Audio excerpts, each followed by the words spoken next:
First item on the agenda are audience comments. Sorry, I'm getting my throat. I need my Heelys on.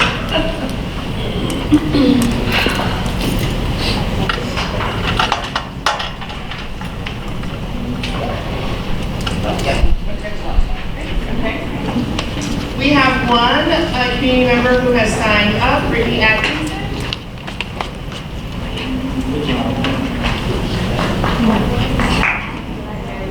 Yes, please. Good evening, everyone. I just wanted to ask a couple of questions regarding the programming at Harvard Junior High.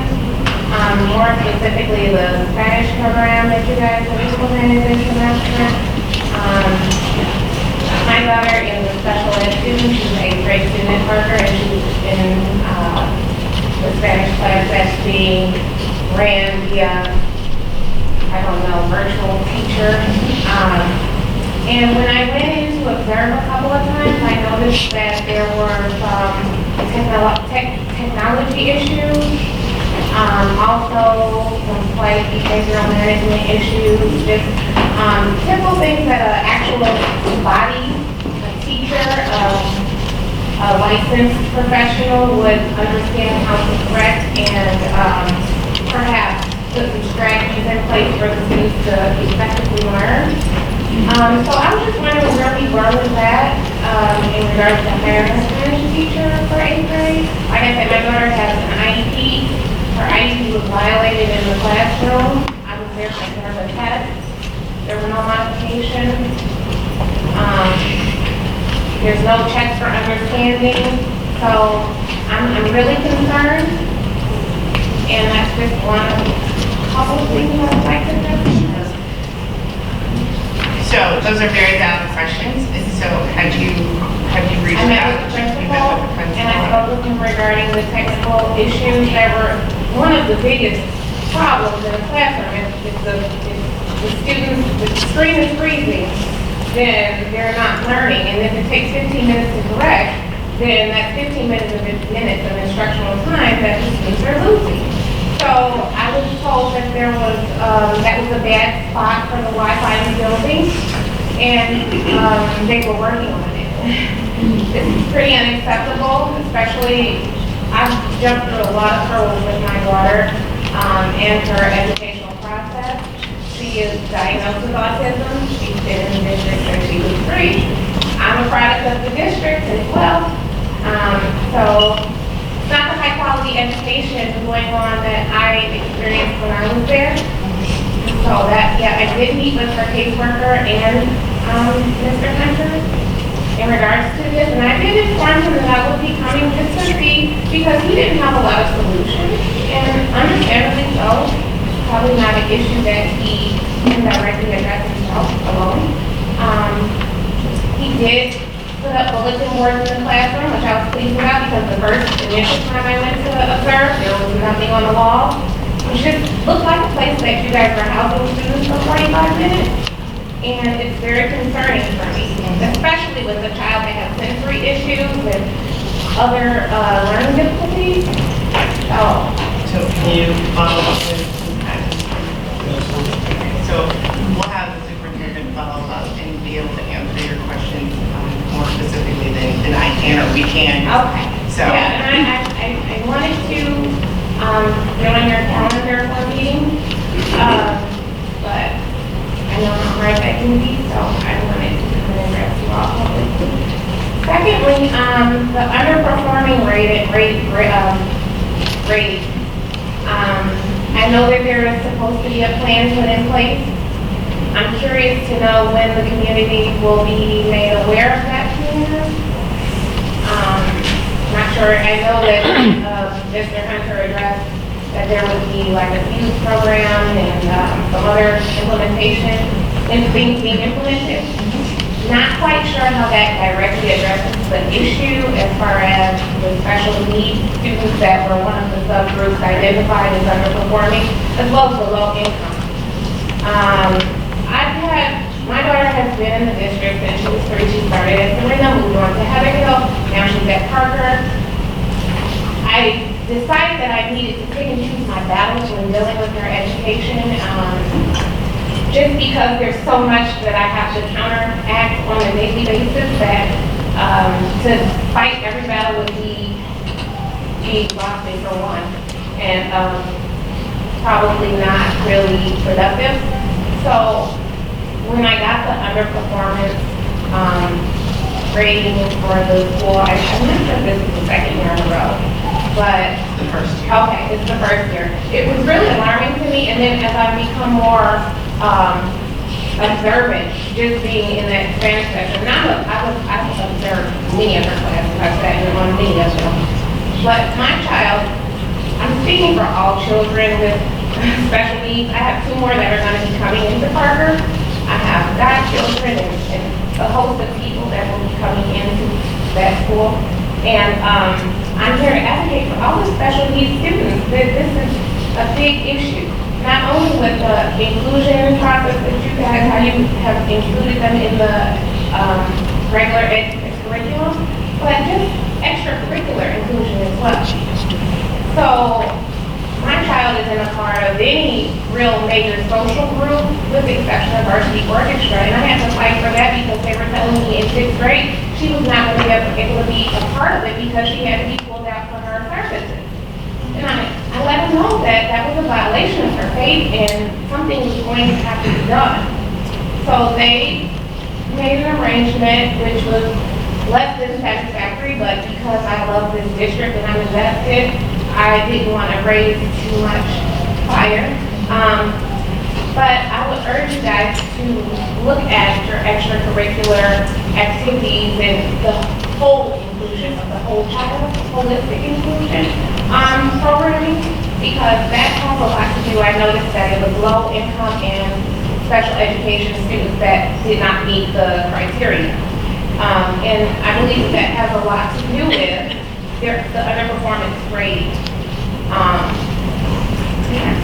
No, thank you very much for your All comments. I have to say, So, we appreciate your comments and take them very seriously. We love this district and we are equally as committed to this district. So the data is not okay. The rating is not okay with us either. So we will be discussing. Right, so we will be having a discussion about data this evening, so Okay. absolutely feel free to stay and hear and try and get a better understanding of where we are and how we plan to move forward. And will the community be involved in the planning moving forward regarding the programming and the plan that is to be implemented, or? So that I can't answer, Okay. but I know for tonight, we will be discussing the data, and that's Okay. sort of step 1 for us. And so let's see where we go from there, but I certainly hear you, and we want to be as inclusive as we can. Okay, perfect, thank you.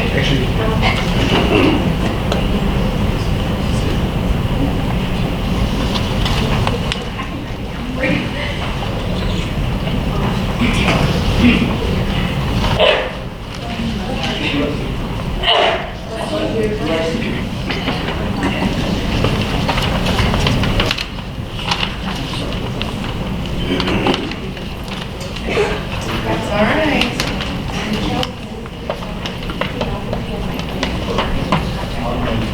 Thank you very much. Okay, that was the only community member that signed up, so we're going to move next to the next item on the agenda, which is recognition of school board members. Actually, let's reshuffle that. It's not a mistake, but let's shuffle that to recognize our students first. Absolutely, students first. So we would like to recognize Parker Junior High School boys and girls cross-country students who participated in the state. I'd like to welcome up Coach Gurmrod and Coach Mike Long. They'd like to say a couple of things. Coach Kerr. Coach Kerr. Oh, yeah, Coach Kerr. Coach Murphy could not be with us tonight, so we're certainly thanking his efforts as well. Come around, we want to say a couple of things just about the team. Yeah, I think Mark will speak a little bit and call the students up.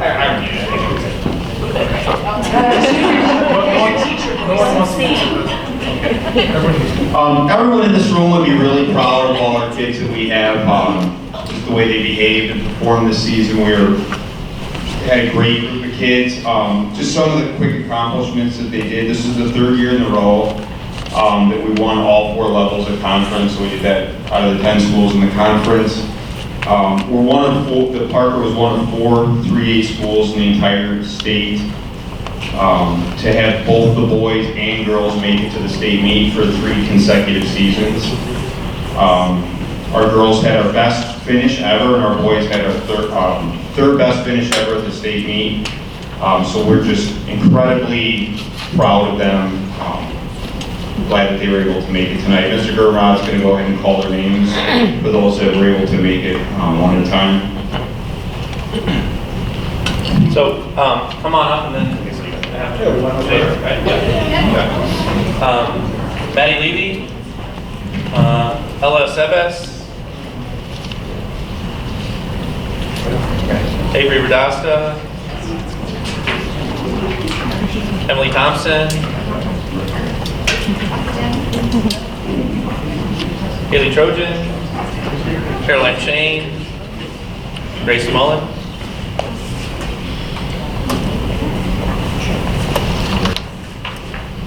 Naima Douglas, Danae Ivanskve, Bennett Wright, John Lampley, Josh Moore, Demarion Best, Nias Douglas, and John Hoppenberry.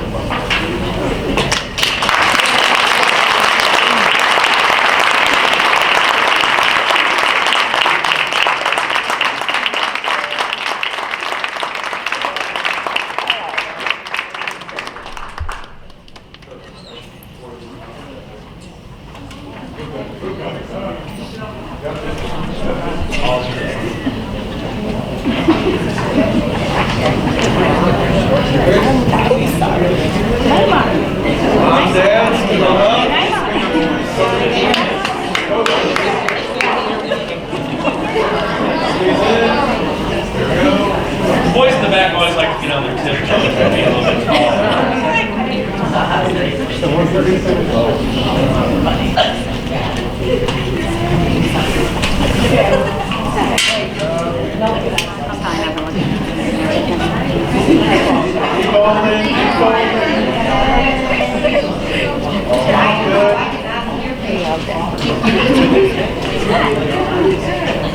Here we go. All right, great job, everyone.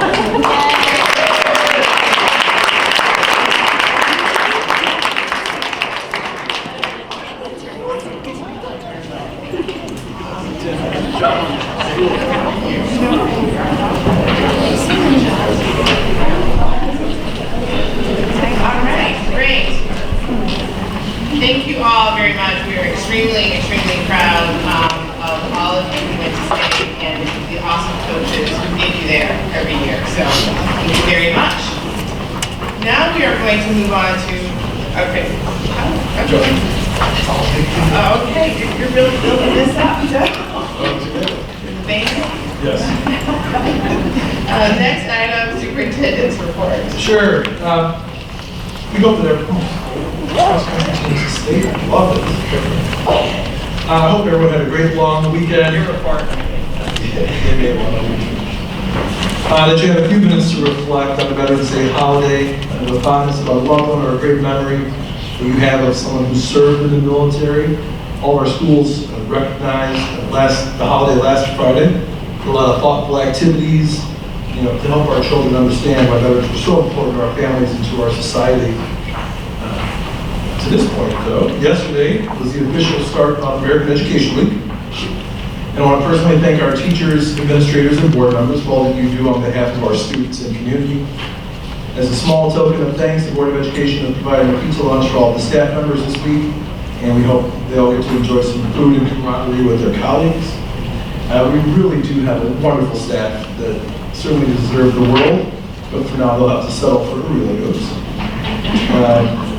It's also a time to recognize the service of our board members. November 15th is School Board Member Day. You all give so much of yourselves and your precious time to serve our school community with commitment and excitement, and we're all better because of your efforts. Personally, I know that I'm thankful to have such a thoughtful group of advisors, cheerleaders, and leaders at the helm of our district.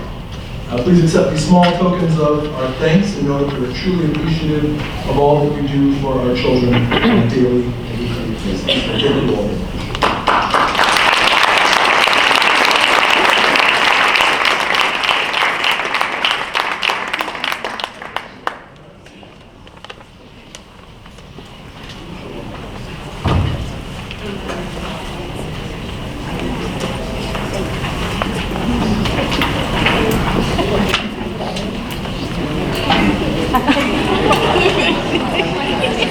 Most of an opportunity. Bye, everybody. Thank you for coming.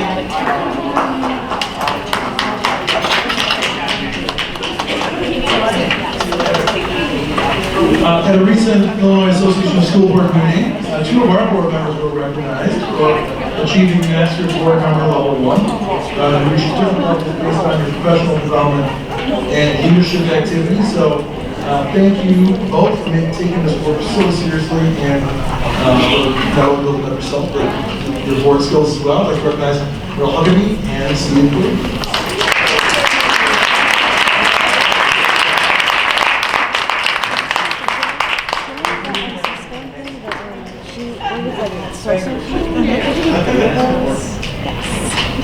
And finally, we received just a really nice and thoughtful note from the Kansas Sports Center recognizing the Parker Junior High cheerleading team and Coach Cynthia Ray for the time that they spent cheering on the finishers and the Walk of Hope participants as they crossed the finish line. I'm just really proud of the work that our kids do in the community. And examples like this show the quality of learning experiences outside the classroom that we provide in District 162. That's it on my report.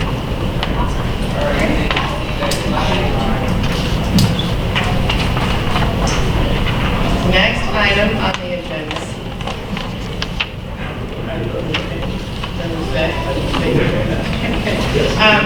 We have several consent agenda items listed below on this agenda.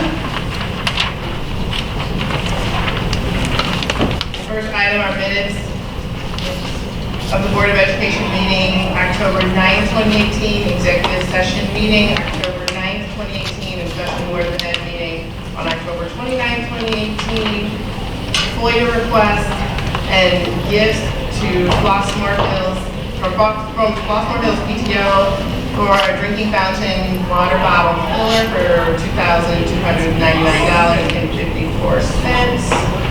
Need a motion, please, to approve the items as listed. Need a second? Second. Any questions? Thank you, very good, absolutely. Yes. Roll call, please. Okay, Blackman? Yes. Nelson? Yes.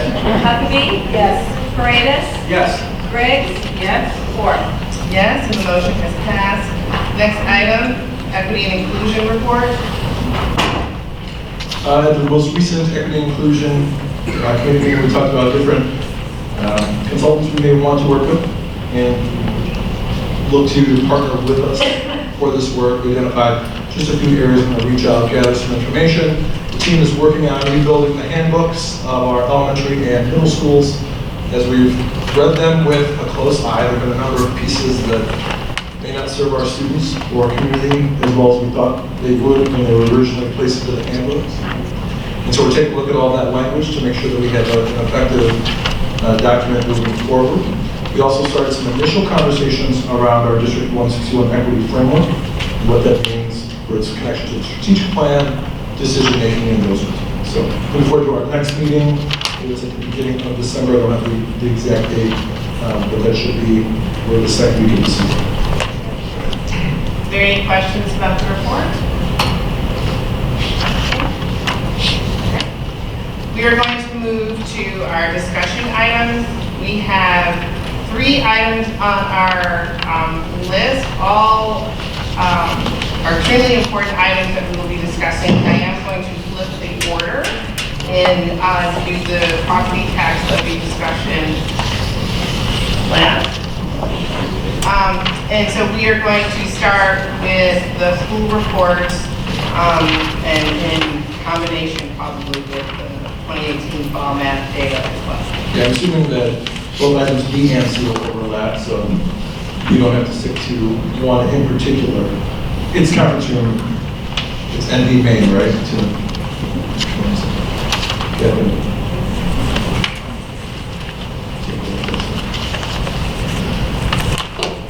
So as you're pulling that up, I am assuming that everyone has had the opportunity to fully dissect the data that has been presented and have lots of questions, hopefully. What I'm hoping is that this is a productive conversation and a forward-thinking conversation. I think we should be very clear with our goals in terms of making sure when we are done with this conversation that we feel comfortable about how we are moving forward as a district.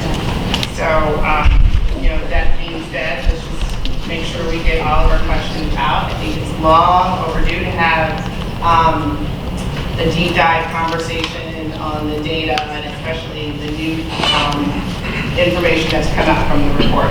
I didn't get the chance to look at my email before we got here, so I don't know if we have new charts or updated charts to look at based on, I know Cam had a request for a little bit of tweaking to the charts. So do we have something new or should we be looking at what we think? Both. So we did upload some additional charts. Let me start with the initial report on the asset designations, which is what we talked about.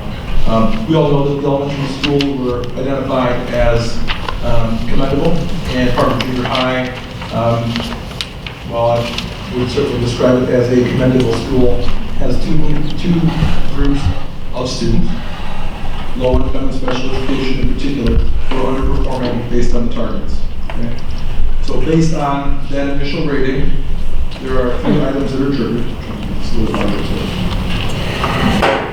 There are three main deadlines that we have to consider.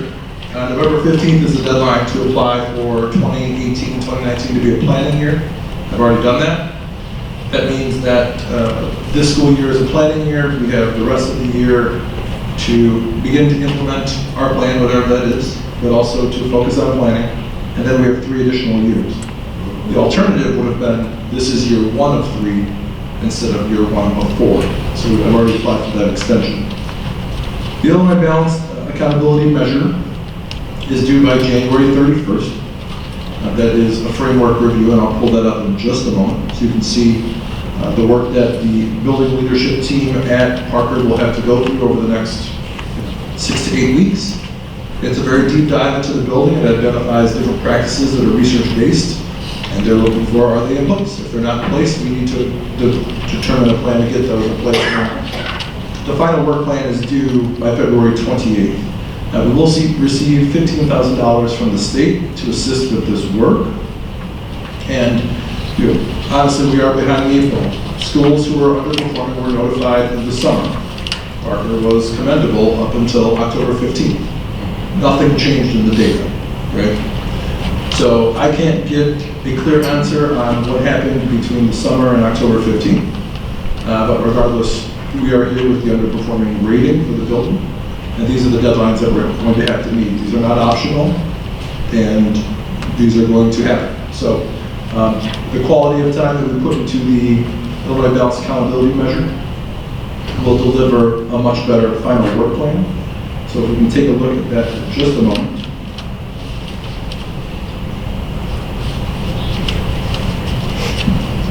Trying to balance. Too large. But essentially it looks at a number of different standards, right? So the continuous improvement standard. In the building, are we collectively problem solving? Do we have a clear direction? Are the processes and structure? And then under each of these different areas and these indicators, there's a rubric behind that, which we've actually already built because before we knew that we had a school that was rated as underperforming. We talked about using this framework just to review our own practices in general. So this is a process that we will use with all of our schools and at the district level to review the work that we're doing. But this document and its review and the rubric, evidence, etc., is the first deadline that's due on January 31st. So the team will have to make its way through this whole document. It's 8 different pages. Again, they're all the questions that are laid out, and another document that breaks the questions out into individual lines, has a rubric attached to it, space for evidence, space for additional questions, etc. And that's what we'll use moving forward. From this framework, the final work plan will be developed and then submitted by February 28th. So are there any specific questions about the actual ESSA rating, subgroups, students? You know what, if, I don't have a specific question yet, but I would like to say that I think that this is a tremendous opportunity for us to really make an impact on groups that are quote unquote underperforming, and to really look at very critically how we can really improve our school, not just in subgroups that have been identified as underperforming, but also really look at the school itself. So I think that independently of, one likes to get a lower rating than perfect. I work with lots of teachers who are mad who weren't getting an excellent rating for excellent teachers. But that's not really what the tool is supposed to do. And I think that this is, I just want to stress, I think this is just really a tremendous opportunity. And I'm glad that we're already using this to be very self-critical and to look at how we can be better. So, I know the tone is, again, this is, it's not great news, but I think in terms of the pragmatic reality of improving our school, I think that this is going to turn out to be excellent. That's all I say. Yeah, I would agree. I think there are some practices that it's time for them to end, and it's some that have to be reviewed very closely. The mom who was up speaking, about intervention. Well, that's a real issue. Okay. So the way that our schedule is set up, we sometimes do have to make choices about whether a student is going to receive an intervention or not, or participate in orchestra, or go to choir, those sorts of things. Those are almost impossible choices, right? But at the end of the day, you know that if you're a year behind and you're in a reading level, it's going to take you another 60 minutes of instruction on top of everything else that you're receiving, and we're choosing not to deliver interventions. We can't also expect to see the achievement and the growth that we're looking for, right? Or as we make decisions about foreign languages and all of these different pieces that go into the schedule, having a middle school schedule versus a junior high schedule. All those decisions come together and have delivered this result, positive or negative, good or bad. They've all joined together at this point, causing us to review our practices. So, a lot of hard work to come over the next 2 months, but on the other side of it, I have to agree with Mr. Paredes that we'll be in a much better position to move forward collaboratively with the teachers, with the input from the building leadership team. I think that's the only way that this gets done, but we have to be very clear about the importance of this work, and we can't discount the rating as fluky. It is what it is. It's a rating that we receive. We need to address it. I know you have some questions, right? But I appreciate your comments, Steve. A couple of things, and I will save my questions until everybody else has had the opportunity, but I did want to just say a couple of things. One is, this problem did not happen overnight. Like where we are right now at Parker, and actually let me step back and say, for our elementary schools, I mean, the growth that I have seen over the past several years has been just phenomenal. And so kudos to you. There's always room for improvement. And we will support you in pushing the needle and challenge you to continue to do that. But where we are right now at Parker, we didn't just get there with this new title as an underperforming school. And so I would absolutely agree, this is a tremendous opportunity for us to turn the tide. In order for us to do that, we need to make sure we're having a very honest conversation about how we do that. And we need to make sure, as the board, as our responsibility, we are asking the absolute the right questions that we need to ask in order for us to be able to provide the support and have all the information we need to be able to provide the support. So I feel like for years we have skirted around sort of having a very candid, honest conversation about Parker, but we are all extremely committed. And, this rating is disturbing on many, many levels. When you dig into the data on the report card, it's disturbing on many, many levels, but I just want to say, this didn't happen overnight. So I want to make sure we have a candid conversation about how do we move forward from this, and it's not just one solution. There is no magic bullet, but until we're able to have an honest conversation, and we'll be right back having this exact same conversation, because we've been doing this for all the years we've been on the board, It's right? even the same conversation, or same question, Exactly. Plus it's, kids who are going through a major change, all of us have had this discussion. Before I got on the board, over like 6 years ago, same conversation, same concerns. When I moved into this community 13 years ago, same concern. When I was attending Parker, 30 some odd years ago, these were conversations that were still out there. Yes. So now let's make sure we have a forward-thinking conversation and trust that we're able to have a conversation with the amount of honesty and care that we need to. So I'm sorry. Go ahead. No, that's okay. I concur with everything that's been said, and I know we've also been working towards making all of our schools across the board inclusive of Parker. Better in every sense, greater, I'm going to say greater in every sense, especially with curriculum, leadership, changing administration, and so it's a lot of moving pieces. And like you said, we did just arrive here. One thing when I looked at these Illinois school report card that I began to have some questions, and I don't know if they can be answered today.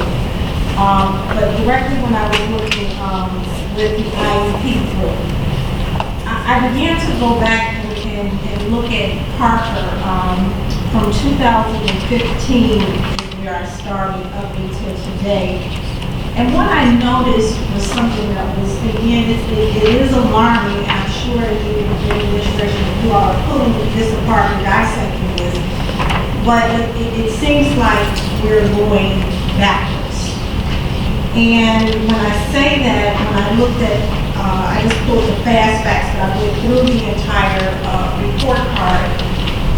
Just for instance, in 2015, and again, this is a low number because I realized with IEP that those students already are coming with challenges. So, I don't know what the severity of what type of disabilities that they have. So we already know that. But when I looked and I saw in 2015, 7% actually met the standard.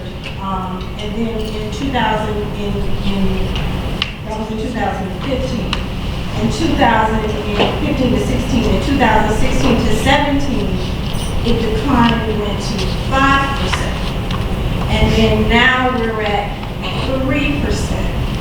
So I guess what I'm really looking to find out, and I'm guessing this is something in conversations that you're having, is what is contributing to the decline, because we should be moving forward. And again, like I said, I don't know a lot about IEP services. I don't know if we're dealing with severe disabilities. I don't know if it's the mobility rate, if we're getting from transferring in and out. But I began to ask, what's happening in the classroom? Are we getting, is it the teachers? Is there a consistency there? And I know we have vacancies. We talked about some vacancies in some areas, but it's just a number of questions that I have. I'm just wondering if anybody identify like a major problem that is contributing to us going backwards and declining instead of going forward. Yeah, I think about the challenge, and one of the things as we're talking through all these different pieces, If there are particular ways that you want to see data, you know, Cameron sent an email about seeing some scatter plots and moving from bar to line and those sorts of things. We can absolutely do that. So as you know, as you get to different pieces, make sure to point those out. We'll build a dashboard however you guys want to see the data. You know, when it comes to special education, I think even for all these different areas, our best bet will be to get to a point where we can look at cohort growth, right? And then the question will be how tight are we going to have those cohorts? We're going to guarantee, if we want to look at 3 years of data, that we have 3 data points over that time. The benefit will be to see how our students perform who've been in our system, whether it's grade 6, 7, 8 Parker, or K-5 at the elementary schools, K-8 overall. But look at students who have a number of different data points in our system as opposed to potentially moving in, wherever they move in the system. There are 2 points here. Growth is important, right? It's the most important, frankly. It counts as 50% of any rating. Our students in these 2 groups make severely depressed growth, right? So when you pair that with potentially already being below the proficiency bar, it's a recipe for disaster. We have to guarantee that a kid grows a year, period. Every student. There are a number of kids we have to guarantee that they grow up a year and a third, a year and a quarter, a year and a half, in order for them at some point to make enough catch-up growth to leave the elementary school, leave Parker, et cetera, a lot closer to their target, right? So at the very least, we're being measured on the proficiency bar. Can you jump up and touch this bar? Yes or no? No? Okay, that's fine. The other way we're being measured is how much closer are you this year than you were last year, right? We have to guarantee that growth. The way that we guarantee that growth, by having a clear scope and sequence. We're talking about special education, we're going to do things with co-teaching, trying to provide some different experiences for children. As I've been in classrooms before, you can see those in action, frankly. We have to get really good about knowing where our students are at, the strategies that they need to move forward, the high expectations that are going to get them there, and then we have to provide learning experiences that are rigorous regardless of level. So those are a couple of things that we can do systematically. But I would not say that I've seen a huge red, shining light that's saying, here's what's happening in special education. I think the team members are going to start reviewing their goals, making sure that we have, again, ridiculously high expectations for all children, regardless of whether or not you're a child with a disability. Yeah, great, we'll help you get there. But if we don't expect it, whether we do expect it or we don't expect it, we're right. So I think though part of the question is, you stated, I'm sorry, I can't remember your exact words, but the data's not too alarming. Like there's No, not the data, systematically I haven't seen anything alarming. Okay, so systematically. So, but I don't think we've seen anything counter to that. Like, so we don't have any data or proof of systems that show us something different. What would you like to see?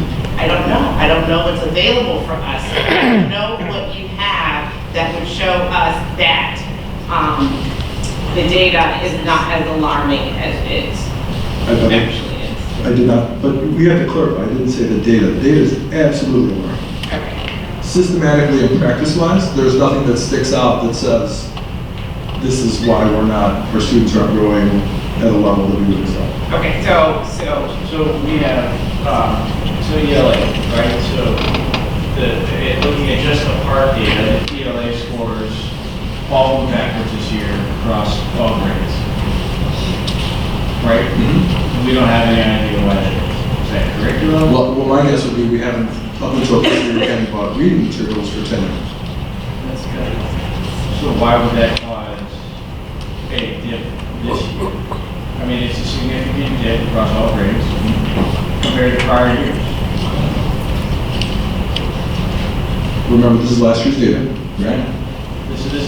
So why don't we pull it up? I think we're speaking, we're getting very specific. And so what would you like me to pull up? Which, so you said ELA, and you started on special ed, or would you like me to? well, unless you're done with the special ed. Okay, so I just want to make sure that I understand what you mean by when you say you feel okay about the systems in the process. Okay, I do. Tell me, yeah, So, break that down for us, right. please. I said there are no red flags in the system. And the system being the practices and processes that we are using in the district to support our IEP students? Correct. Okay, so you don't see, There's nothing there. I didn't say, no.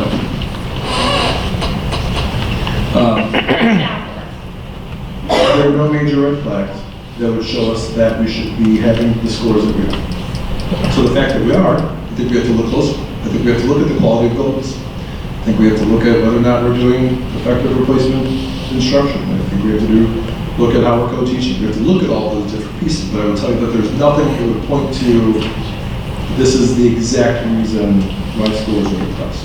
What leading indicators should we be looking at for IEP so that we're not sitting here next year with data telling us that their growth I'm not sure. how the district records is great, but that their growth for the year was alarming.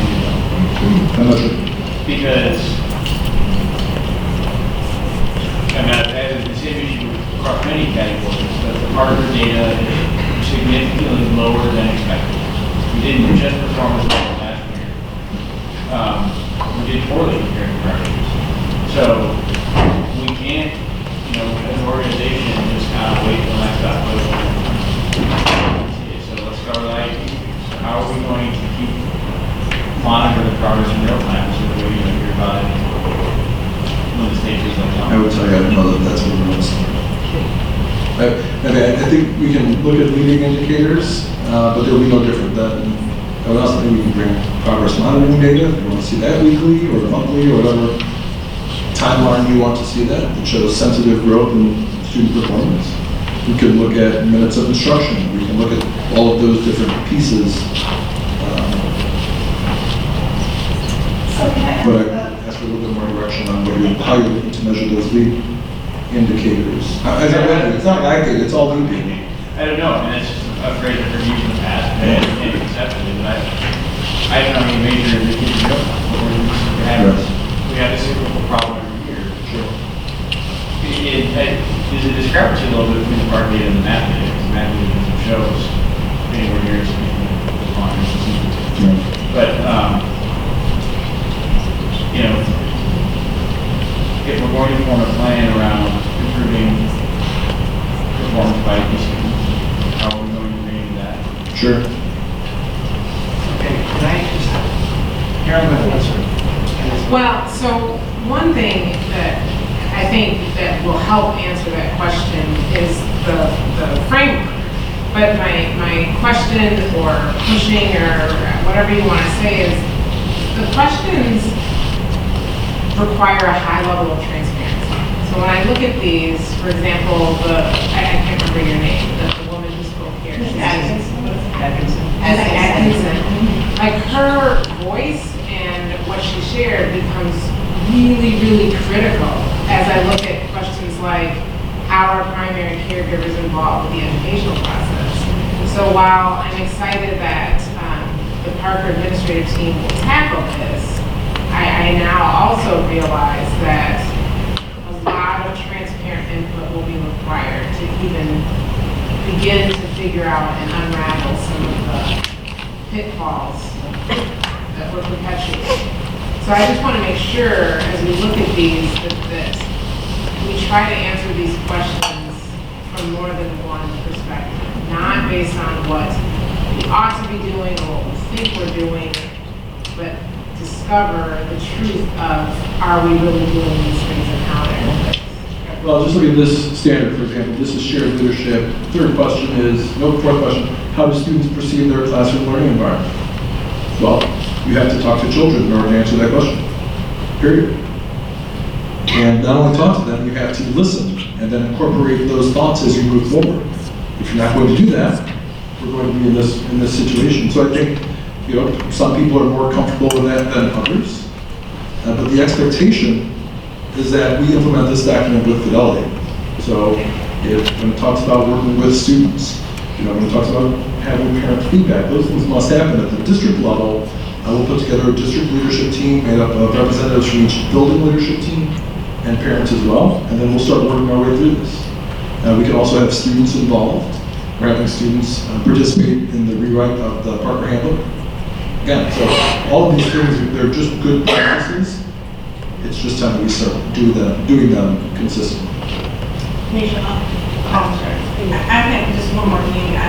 When I was looking at this data, I noticed, and I was just looking maybe for you to say this, but I'm guessing again that you all are still dissecting this information. There's a chronic absenteeism rate with IEPs as well. So, I mean, certainly if the student is not there, then that impacts learning. So, I mean, why is that? I mean, do we have any answers as to why that is? So, I mean, or is this part of the process of what we're going to be looking into? Sure, I think it's part of the process. But the other piece, and I put this in another response, our coding has to be reviewed, right? That response was in relation to algebra. But, for example, there's more flexibility now with attendance. So a student who is medically fragile, for example, with an individualized education plan, who's at home, who receives at-home tutoring, that's a day of attendance. In the past, we probably marked them absent. Right? And if you are medically fragile and you miss 85% of the school days that happen within the brick walls, that's a lot of missed attendance that won't count moving forward. We just met with all of our building principals and administrative assistants on effectively capturing attendance data, what those times mean, what the expectations are at the elementary level, at Parker. Every period we're taking attendance. When the kid gets there, we're marking that down, we're making those calls, we're doing those sorts of things. That hasn't been done with Fidelity in the past. So these are things that we have to do. I don't know if it's responsible for the chronic absenteeism issue, but I can tell you there's a lot of variance, not a lot, there was some variance between buildings in the way we were capturing attendance data, and that absolutely goes into it. Now, I do have a call into the state because absenteeism is particularly troubling. Notice the change in vocabulary. It's not absenteeism, or it's not truancy. It's absenteeism. So that's unexcused absences and excused absences. So we're going to go on vacation, I'm going to take my kid out of school 2 days early. Well, those count against the overall number, right?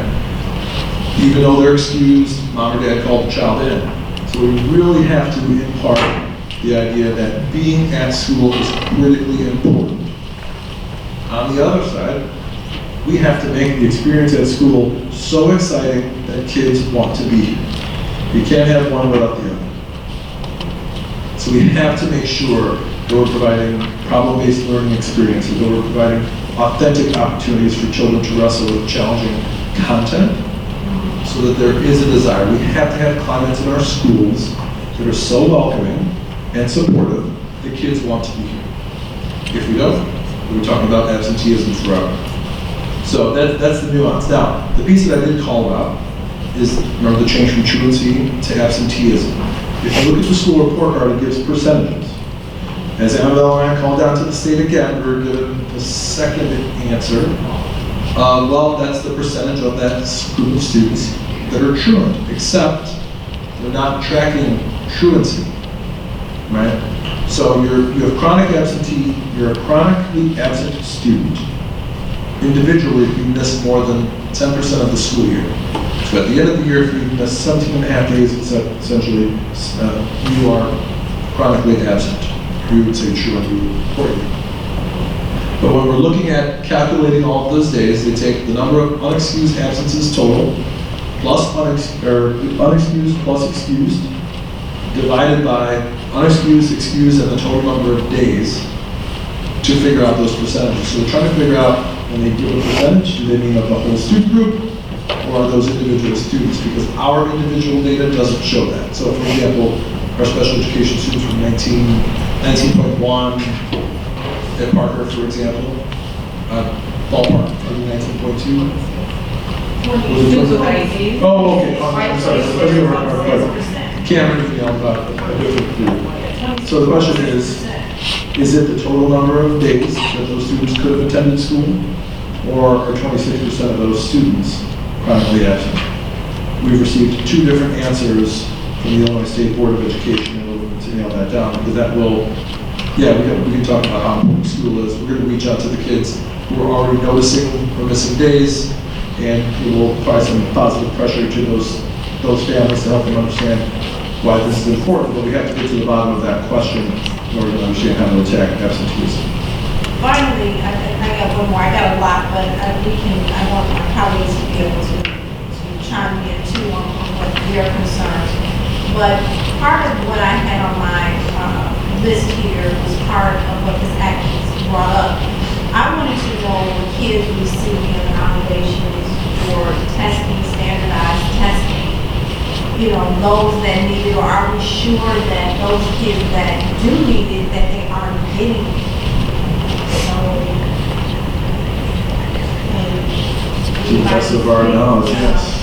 I think as a side note, it would be helpful for us, not today, but in a future meeting, to get an update on the status of that virtual class, to make sure that students are actually, that it's working, and I don't know what working looks like for a virtual class, but we need to make sure that our students are going to be prepared for the next level of Spanish.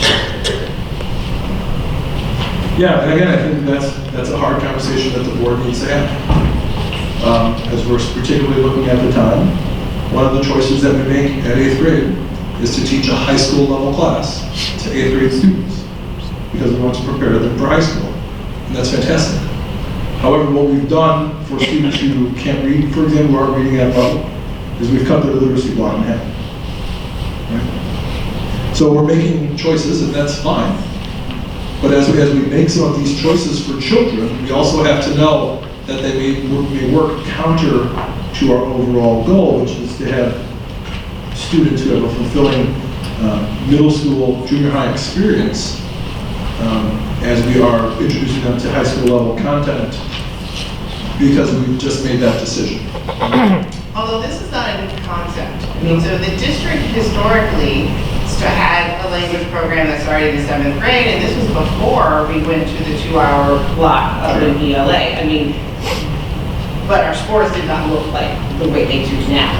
So, so this is happening. So we had some things that were in place that seemed like they were working and moving us in a good direction. So, but I don't want to spend time. But I want you to share what those are, if you could. You want me to share what? Well, you said we've had things in place that were working. If we moved away from that, there's a chance to. Well, I think that it's worth going through the exercise of figuring out what were the scores? What were we doing before we moved to the 2-hour blocks of ELA and before we changed our language arts program?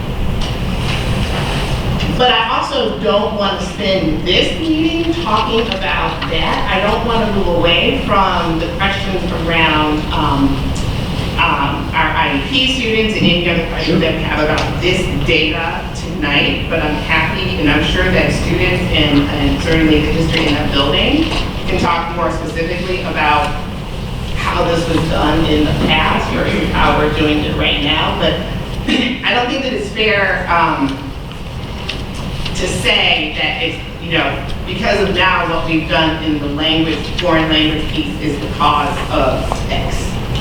No, but I don't think you can deny that there's something to look at, which is what I said. I think as we said at the beginning of this conversation, it's an opportunity to look at all of our practices.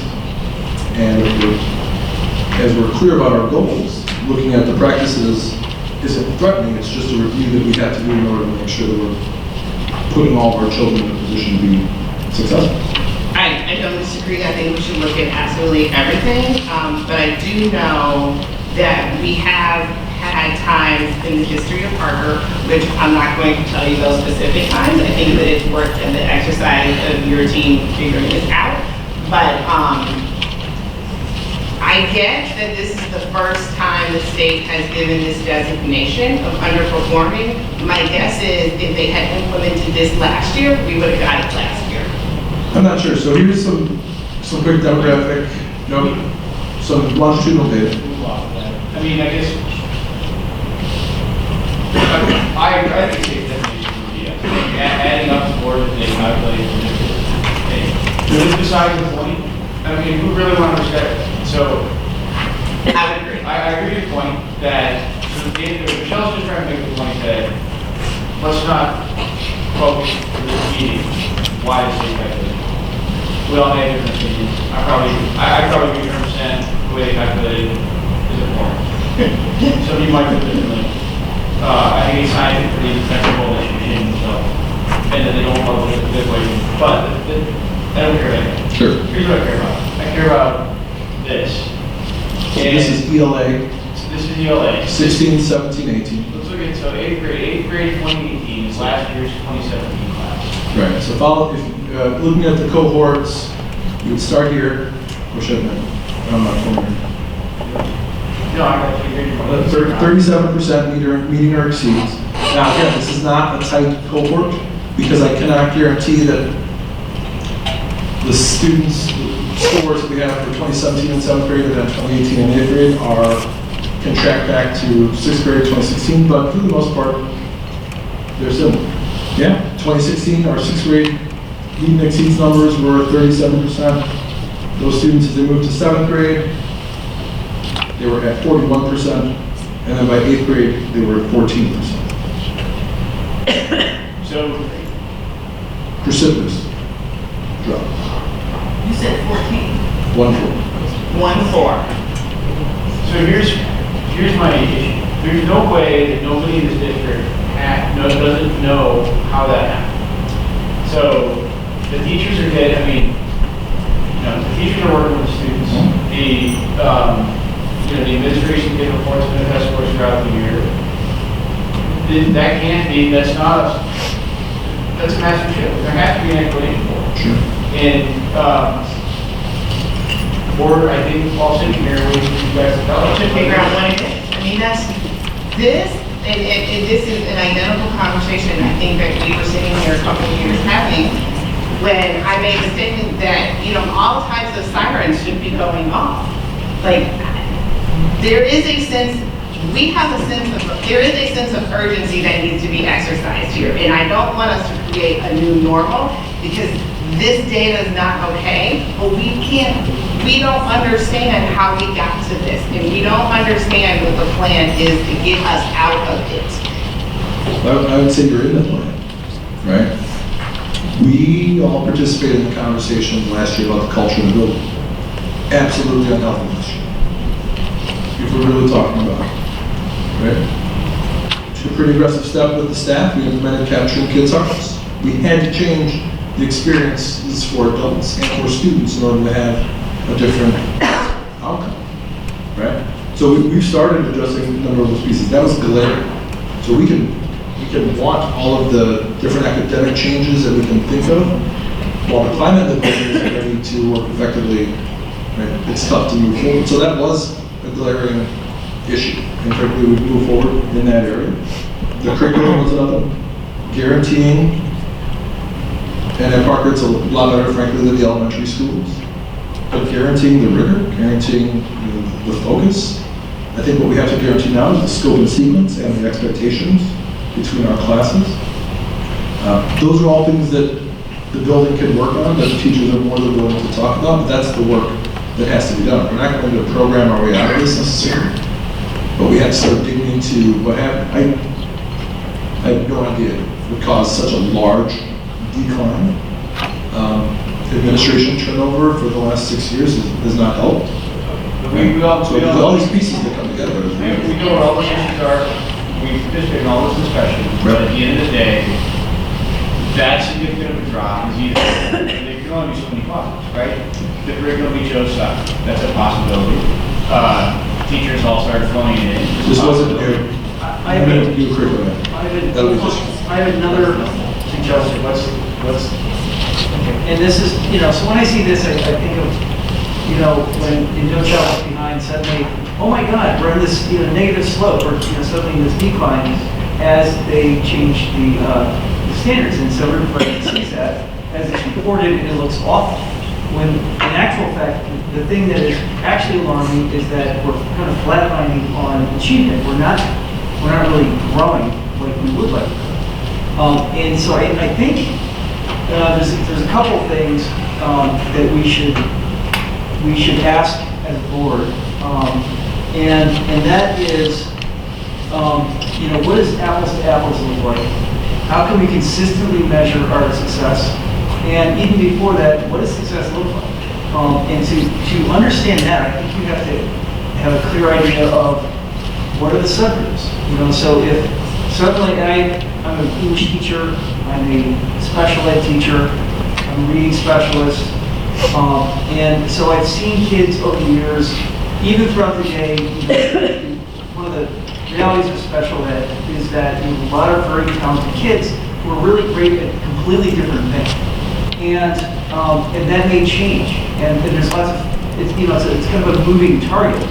But there's a sense of, we have a clear standard, this is where we'd like kids to be, and we can clearly go through and, do a self-audit to say, well, are we following the framework, of teaching so that we are doing what we need to do as adults?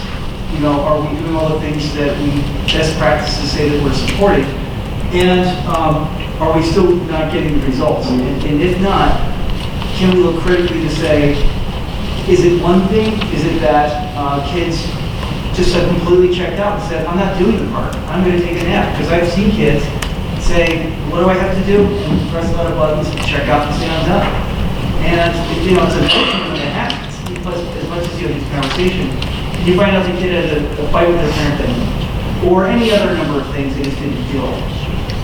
And I in no way taking the district off the hook for we want excellence. We want to see, we want all groups to succeed.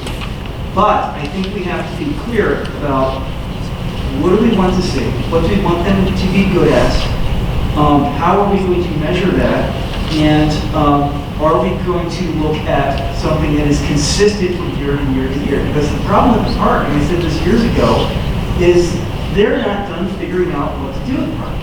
And so when I see a drop like that, I start to wonder, okay, well, what happens? I think that, compared to the state with a drop like that, that's kind of a concern. But I guess I would like us to investigate how can we measure consistently, from here on, forward. We have math data that's back. Okay, good math, that's good. And And are you suggesting something other than that? I'm suggesting that as part of our direction to the administration, whose job it is to figure out what's going on, come up with a plan, and communicate back to us, to look at,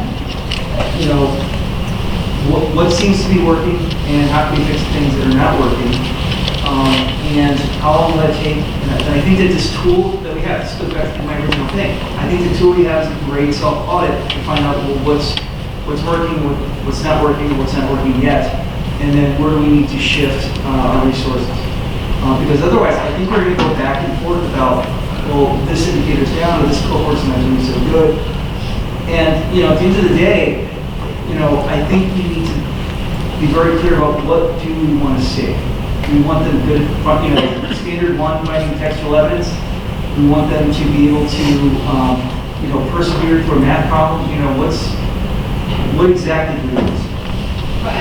Correct me if I'm wrong, but I thought the plan actually was to look at look at all data that we have. I agree. I think now the challenge, the question is, are we looking at all data that we have with a very critical lens and trying to figure out how do we fix this? Sure. I mean, where my frustration comes is that we just keep having this exact same conversation year after year after year after year, and we spend hours doing this at meetings, and we walk away, and I'm no wiser at the end about how did we get here and how are we getting ourselves out of it than I was before we started having the conversation.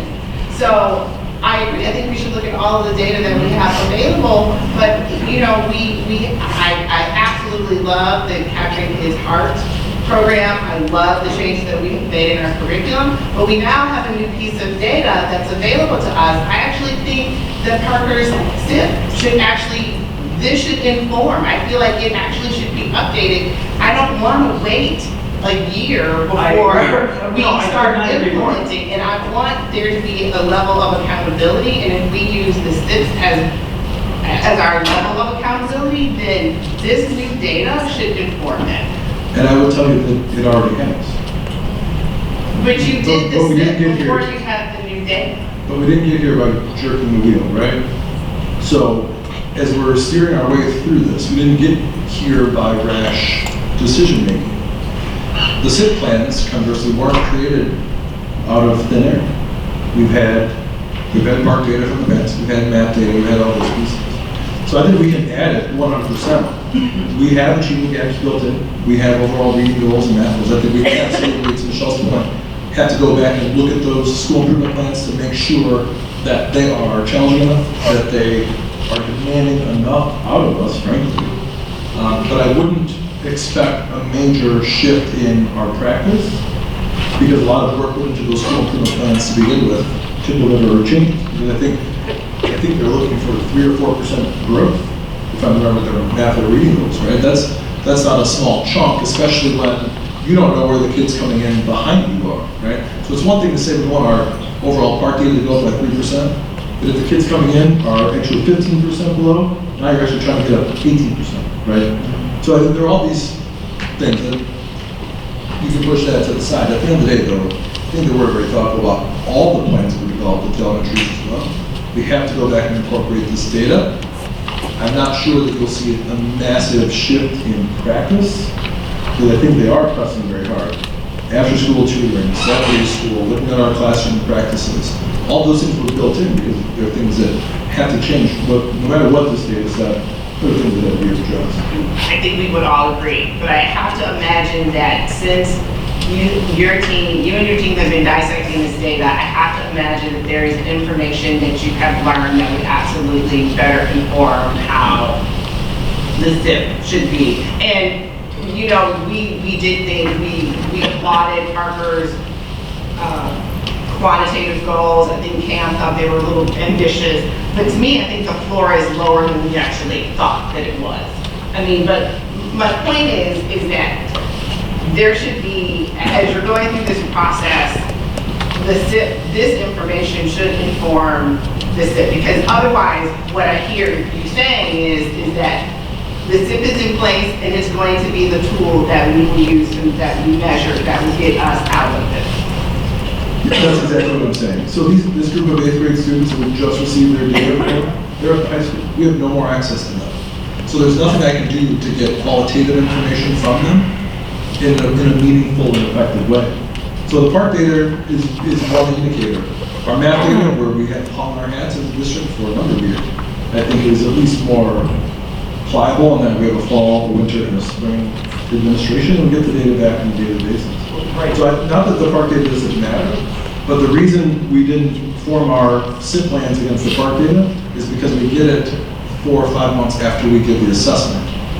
It's not an effective way for us to plan. Right, we get that, but I'm saying now that we have reached, we were all very surprised, and or maybe we actually all probably weren't as surprised with the underperforming rating. I'm assuming that there is information that has come out of that in all your conversations with the state and your dissecting of the data that actually, if you had to write a SIP today, it might look a little bit different, but what I'm hearing you say is that actually it would look exactly the same, and so are we to So let me believe? clarify. Okay, because are we to It's not the believe same, that but- the SIP is going to get us out of this? I will tell you that the SIP is closer to getting you out of this than not. I think we absolutely have other things to look at, but at the end of the day, for us to say that we need a whole new SIP plan, the counter to that is whatever work we did to create the original SIP plan was garbage. That's not what I said though. I said this should be used to inform some tweaking to the SIP. I think it has to, and I think it has to cause questions about how we're spending our time. I think it has to cause the team, certainly our part, but also the elementary schools, to look at the work that they're doing, right? Are we using our instructional time effectively? Are we maximizing every second? You know, one of the big things at Parker's bell rings, does that bell ring take 2 minutes, or is it still going 15 minutes later and we have a 43-minute period? All of those things have to be reviewed, And I think that's where, to your point, adjusting the school improvement plan and how we're looking at the work and working together to make those changes will come into play. We also have one institute day left. So the other benefit and challenge of the school improvement planning process is that it happens over the summer so we can hit the ground running using our institute days, our school improvement plans, all this time that we have effectively. And we're limited on the amount of time that we have to work with our teachers to get them together so that they can help with this important work. So it'll happen after school, it'll happen after playing time, and those sorts of things. But we're out of major chunks in order to, when I think SIP plan, I think of these shifts. So we're doing a book study, we're going to shift our thinking on this. We're going to work on these particular strategies. We can absolutely do some of those things. Our challenge now is the time to do it outside of these due days and school improvement days, those sorts of things. So if you could articulate the three, your top major challenges to moving the needle in Parker, what would those things be? Well, I think that's a challenging question at this particular moment. I mean, I would hate to step out in front of the Parker teams, but what I would say, and this is for all our members, effective instruction every single day. Everyone. Knowing where our children are, knowing where they need to go, and then having a path for each child. So it starts with effective classroom instruction, right? We've done a lot of work on Danielson. We know what it looks like. There are other models out there that we can use. The other piece is climate. Right? As I spoke with the Parker staff, I urged them to continue to lean into capturing kids' hearts. The single worst thing that can be done now is to walk away from it. Because if we're sitting in the spring having conversations about how Parker we're perceiving that it's out of control, or classroom management isn't effective, then we will have another round of data like this. Okay? So it comes down to effective instruction. It comes down to having a really effective climate, and capturing kids' hearts is part of it. That other piece is incredibly high expectations that goes with that climate. On our end, the next piece that I think that we have to look at is our scope and sequence in our programs. Are we teaching content in the right order? Are we, as you look at our math classes, we were concerned about our algebra numbers. Well, we're not counting about 80 kids who should be in our overall algebra scores, right? So we're saying that 17% of the kids at Parker pass algebra. Well, there's another 80 to 100 kids who should be factored in that number. So those are some little things that we can do, but we're talking about scope and sequence. Are we pushing kids at the proper level? Are we accelerating them where they have to be? And that's what's going to get us out of this. We have to know where we're going. We have to have incredibly effective classroom experiences. We have to be able to measure. And we have to have kids who want to come to school and staff their own. So I do think, as a side, the piece that you just said about algebra, I mean, if you look at the 2015, in 2015, it was 30-something%, right? I mean, it actually is, so it's never been a really high number. It's actually gone down over the past 2 years. I think it was 12% last year. Yeah, it was cut in half. And what I'm saying is nothing happened for it to be cut in half structurally.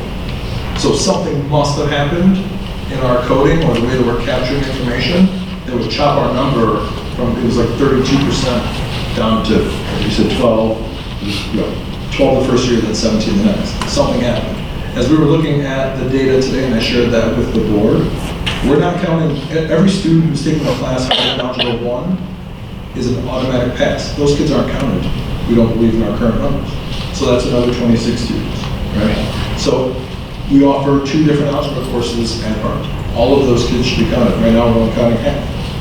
I guess my point is that the percentage of students 4 or 5 years ago was still not a high percentage. So even if we're coding differently right now, where I feel like we are is that we have accepted this new level of what's normal. And 30% of our students 4 years ago, 5 years ago, passing Algebra 1 was still not good.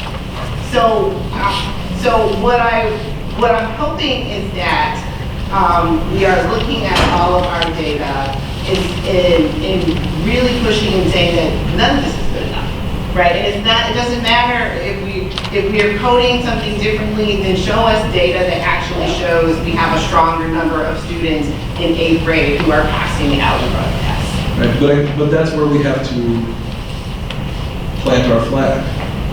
When we say algebra, we mean a high school algebra that we're teaching 8th grade children, right? Because inherently there's some cognitive dissonance there because high school class, 8th grade students. And if that's where we're going to measure kids, I'm all about it. But then we have to make that map all the way backwards. And we have to commit to doing everything that's possible for that kid who comes into 6th grade at a 3rd grade math level in order to get them ready for high school algebra when they're in 8th grade. So however we want to measure all these pieces, again, we just have to have clarity around them. The point about algebra, 3 or 4 years ago, if you're at 33%, you're talking about 100 kids. Right? So 100 kids out of an 8th grade class of 300 passing what I believe is potentially a high school algebra class. I'm not sure if there was something in the coding there. Right? That's pretty solid.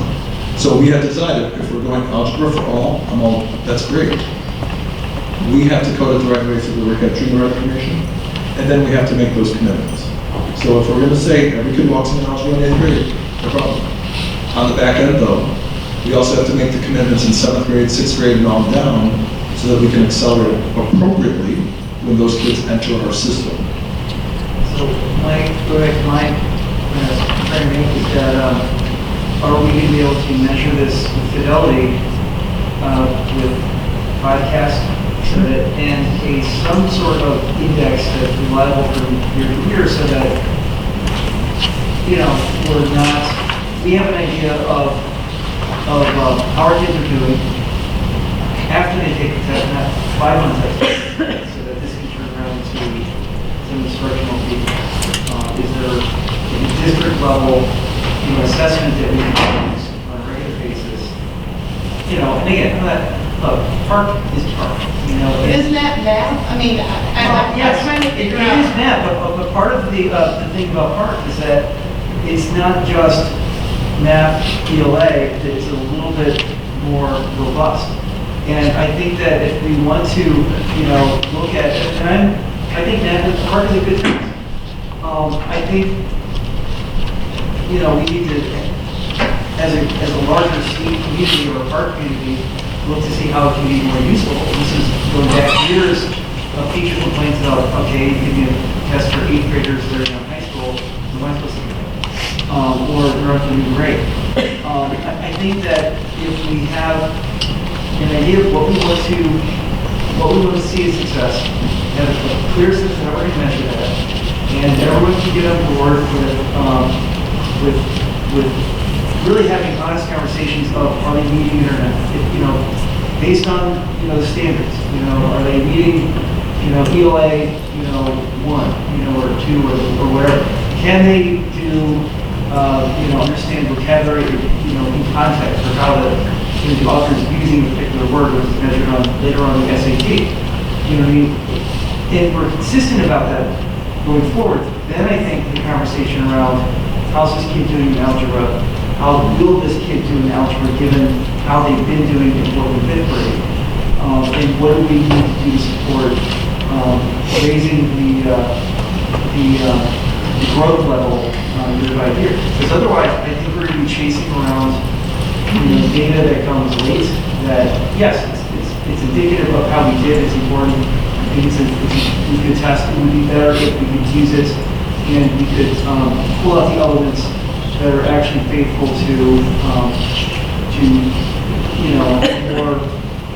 a larger norm, nationally, in terms of how our kids measure up, state how to measure up with other kids. I'm sorry. And that might be a monumental task, but I think that this is part of the problem. We're going to look because, and I think that our questions we had years ago were, how do we know our kids are doing well? What do you mean you have a plan? How do we know that's going to work? Where's the best practices we're talking about? Are you setting your sources? You know what I mean? Because we never had a sense of the completeness of the plan. It was always just, okay, here's our new plan, we're gonna try this. And maybe teachers will buy into this, knowing that probably in a few years, we might switch to something else, you know. I think that we need to have a really long-term view of what do we want our kids to look like in kindergarten, moving on to 8th grade. Misha. So my question or comment is a little bit more basic. So, having a kid who's at Parker for 1 year and IEP, my question is, so the data is a result of what's going on in the classroom. And so, with that being the case, and IEPs by definition are their individualized plans, and all kids in that classroom are not the same. But yet, when we create a classroom, all the kids are in the classroom. Meaning that there could be a child who has more needs than the other child. And so, but yet they're in the same space. And so, just pragmatically, and this is not particular to Parker, but just even the district I was in before, I'm concerned as always, if you have a kid who may not be quite at the same spot as the kid sitting next to you, that kid becomes disruptive and now impedes. Now, this is still a special ed classroom, but the level of learning is still not going to be the same. So, for gifted kids, we've always put all gifted kids at, you know, they kind of feed off of each other and move the class cohort forward, so to speak. But when it comes to special ed kids, and this is not something that like is specific to this board, but when it comes to special ed kids, we take all these kids and we just throw them in a room together, and then we expect them to come out a particular way, and then we get real confused as to, well, why aren't you learning? And why aren't you? Okay, well, this kid was over here yelling and screaming, and it was distracting me. So it doesn't mean that the kid who's yelling and screaming shouldn't have services, but perhaps that kid who's yelling and screaming shouldn't be in the classroom with the other kid who maybe has milder disabilities. And so we are treating the kids with the individualized plan that we take all this time to write out and we spend all this time in a meeting with. And so I don't know, is that at registration or like, I don't know how to fix that because data is simply all the things that are going on in the classroom. And so a teacher cannot, unless you just have like 20 teachers in the classroom and each kid has their own person, and that's hard. So to that end, that's the piece that I keep hearing come back, is that what's going on in the classroom is translating, so where it stopped, where it started, or whatever, because I haven't been in the district like that long. But I can't speak to that. But for what I do know, what I did go see in my classroom, for my daughter, was just that. There's it's not necessarily the teacher didn't have control of his classroom as much, or maybe she didn't or he didn't. But it's also, you have a very diverse group of kids in one space. And it's difficult, when you have a conversation, it's difficult to manage. And now you're trying to teach diverse thinking. In my personal opinion, I think all kids should have an IEP, so I don't think everybody learns the same. But that's a whole different philosophical point. So, what's going on, or how do you feel about the classrooms that the kids are going in? Because that's where all of this is ultimately coming from. And are we moving in a direction to fix, for lack of a better word, the classrooms? Because nobody's going to learn anything if there isn't some stability in the classroom. So. Yeah, so I'll start answering, but if I'm off track, give me a phone, back in the right direction. When I think about our special education services and the difference in the spectrum from somebody will check in on you once a month just to make sure everything's okay to, you know, being a self-contained classroom, that spectrum of services is really important for the child, as you mentioned, having the IEP. I think the pressure, and I know Robin's felt it because I'm all about inclusion. And, you know, to put a child in a self-contained classroom is a really high bar for me personally. So we've talked about different opportunities. Robin and her team have kind of stepped out on the co-teaching piece, and she's really driven that flag home. I would say, as I've gone into those classrooms, especially at Parker, you see high quality instruction, you can't tell who the teacher is, because you have two adults interacting with a number of students. I couldn't tell you who the special ed kids were, but I can tell you that there's small groups all over. I think that those are the types of experiences that we're looking for. We're looking for incredibly rigorous goals, and to be honest, I don't know if we have that. But I only don't know because I've not pulled some IEPs and started reviewing those. But they have to be incredibly rigorous. They have to be challenging, and they have to be, we have to set grade level targets for kids who aren't at grade level. And we have to know that in order to get to that, we have to scaffold them. But if we don't start that process, they will never make it, ever. So to your point, you have to provide individual rigor. You have to provide a number of different ways for kids to demonstrate their success, frankly. And I think we have to be able to do that in a number of settings, whether it's a self-contained setting, whether it's a resource setting, where they spend, receive part of their instruction from a resource teacher, or it's, more inclusion, supported education in the general education classroom with special ed support. So I think there's a number of different ways to do it. It starts with the expectations. It starts with having a clear plan. I know where this kid is. I know where they have to be. I know how to help them get there, and then measuring that progress, and then making changes to your plan if it's not. So in the case of where we are now, is it feeling that maybe at some point you weren't doing that and now we're on track, or we were always doing that? It's Michelle's point, like what's the difference? Like what's that moment that makes one time different from the next time outside of, they didn't count a group of students, or they didn't do this, or they didn't do that? So this is something we've always been doing. Or is it something that we are now doing better, maybe kind of doing it, but not really? So I'm just trying to see. I don't know that we've always done it. Yes. I know that people have educated special education students with a lot of rigor and commitment and fidelity. I don't question the commitment of the staff working with them. I just don't know systematically. And we always scheduled our special education teachers and professional learning communities so they can work together, talk about instructional strategies, talk about data, talk about all those pieces, make plans for kids. I don't know if we've had some of those pieces in place. I think, as Rob and I have conversations, the rigor and the expectations are there. Now, the proficiency scores for special ed kids are, okay, I need to see growth, though. I don't necessarily care where the children come in, but I need to know that as we're educating special education children, we can guarantee that they're going to grow a year. But for our special education kids, they have to grow more than a year. Otherwise, yeah, they're making progress, but they're not making enough to make a future set of opportunities for them that they don't have right now. Does that make sense? So, and I did hear you say, to date, no, there's not, and I understand why I've gone and started looking at IEPs to make sure that the goals are aggressive, but there needs to be, we need to be doing something different than what we have been doing. And we can't articulate what that something different is, because we haven't, certainly not with, I think, this particular population, because we haven't heard it. So, we need to know what would be done that's different. How, We're going to have back to you. we really want to see this to be an urgent matter, because we don't want to sit here and have the same conversation next year. And a lot of this predates you and it predates the team that's currently at Parker, but we have seen things get get worse.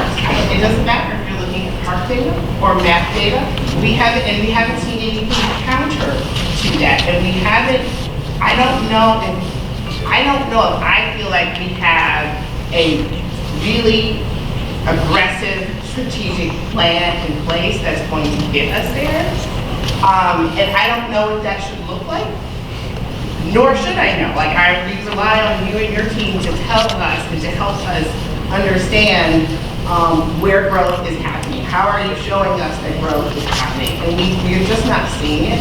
And so, I don't know if people have any additional questions or concerns. But I know I'm leaving this conversation like feeling disheartened, like feeling like, yes, I think there's a tremendous opportunity to take your term again, but I don't feel like, I just want to make sure that that the Parker team, that the community truly understands that this is not okay for us.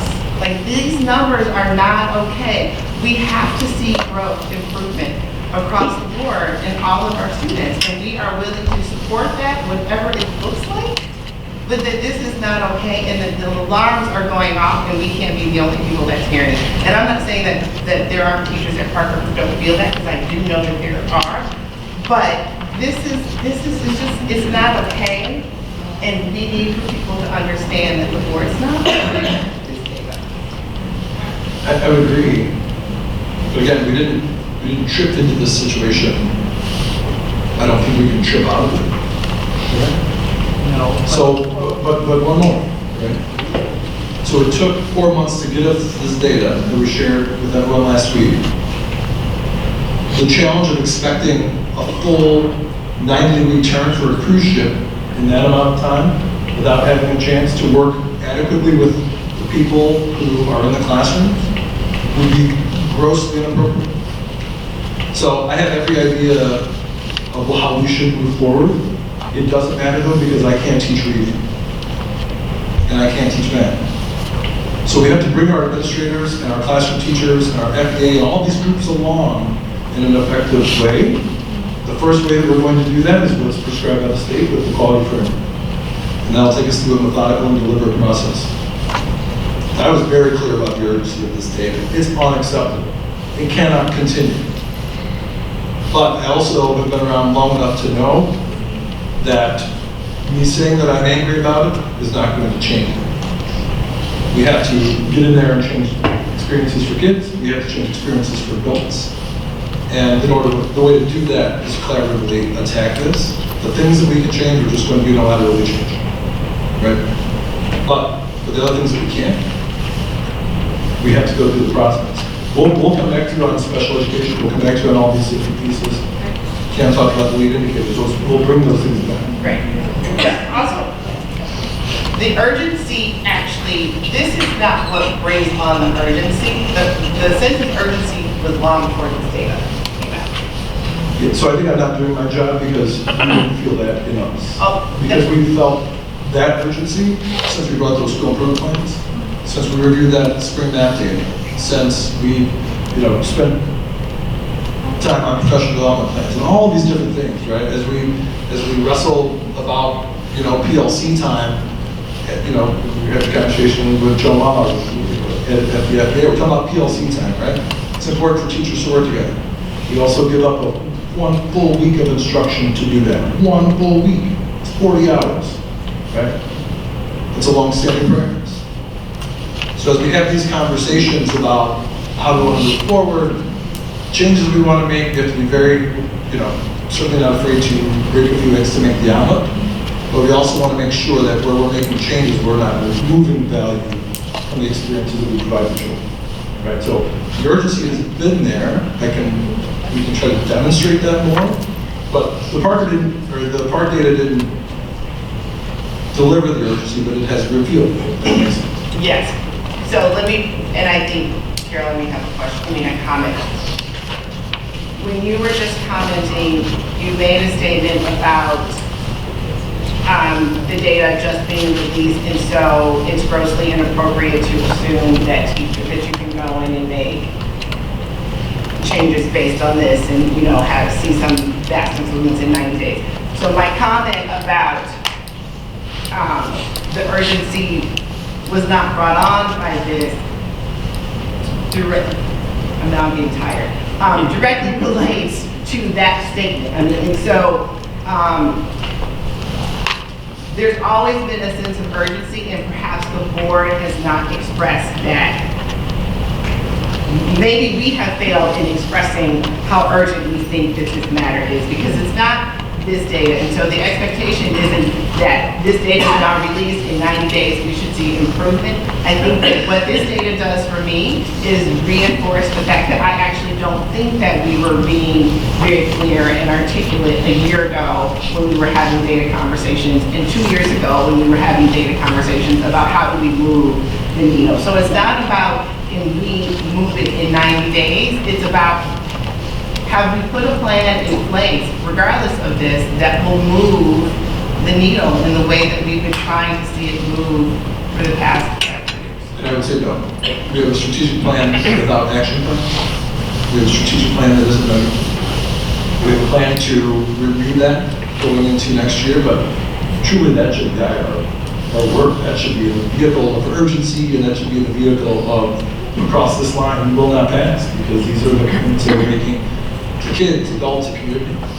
But on the back end of that, there has to be action. Otherwise, it's something that I referenced when I'm writing the board report. This, aligns to curriculum assessment goal number 2. But beyond that, we can't say, hey, we're doing this because we have committed to X, Y, and Z, and this is step 3 of that 5-step plan. So I think that's part of where we have to get to in order to get the clarity, but also to get the balance of decision making, so that when the data comes in, it doesn't completely knock us off a perceived track, because we know what we've measured and we know where we're going. The response to the PARCC data would also lead me to believe that maybe we want to stop giving that, because if this is going to outweigh what we're doing with that, we certainly use it as an indicator, and I don't know that it goes away altogether. If we want to put our eggs in the PARCC basket, we can do that. There may be other assessments that are aligned a little bit more tightly that we want to review. So one thing, I just want to make sure that as you approach this with your team and include other stakeholders, that you know that the board is supportive of whatever you need to do. From the big things like Parker Junior High to Parker Middle School, to the little things like more instructional coaches or whatever. As you look at this, I hope you look at it really kind of out of the box. For whatever changes that you think happen, whether they're dramatic or not. That's the one thing. The other thing I wanted to say is, we haven't talked about low income, and I want to talk a little bit about that, but as a part of it, I also want to ask, what are your thoughts about the shift of this particular PARCC data? And I'm not in love with PARCC data, so, but we have it and it compares us, okay? So, what are your thoughts about how the shift from 3rd, 4th, 5th to 6th, the gigantic disparity between 5th to 6th? And as you mentioned before, we have to be deliberate about looking at what we're doing in kindergarten if we have an expectation for kids, regardless of where they come in, by the time they get into 8th grade.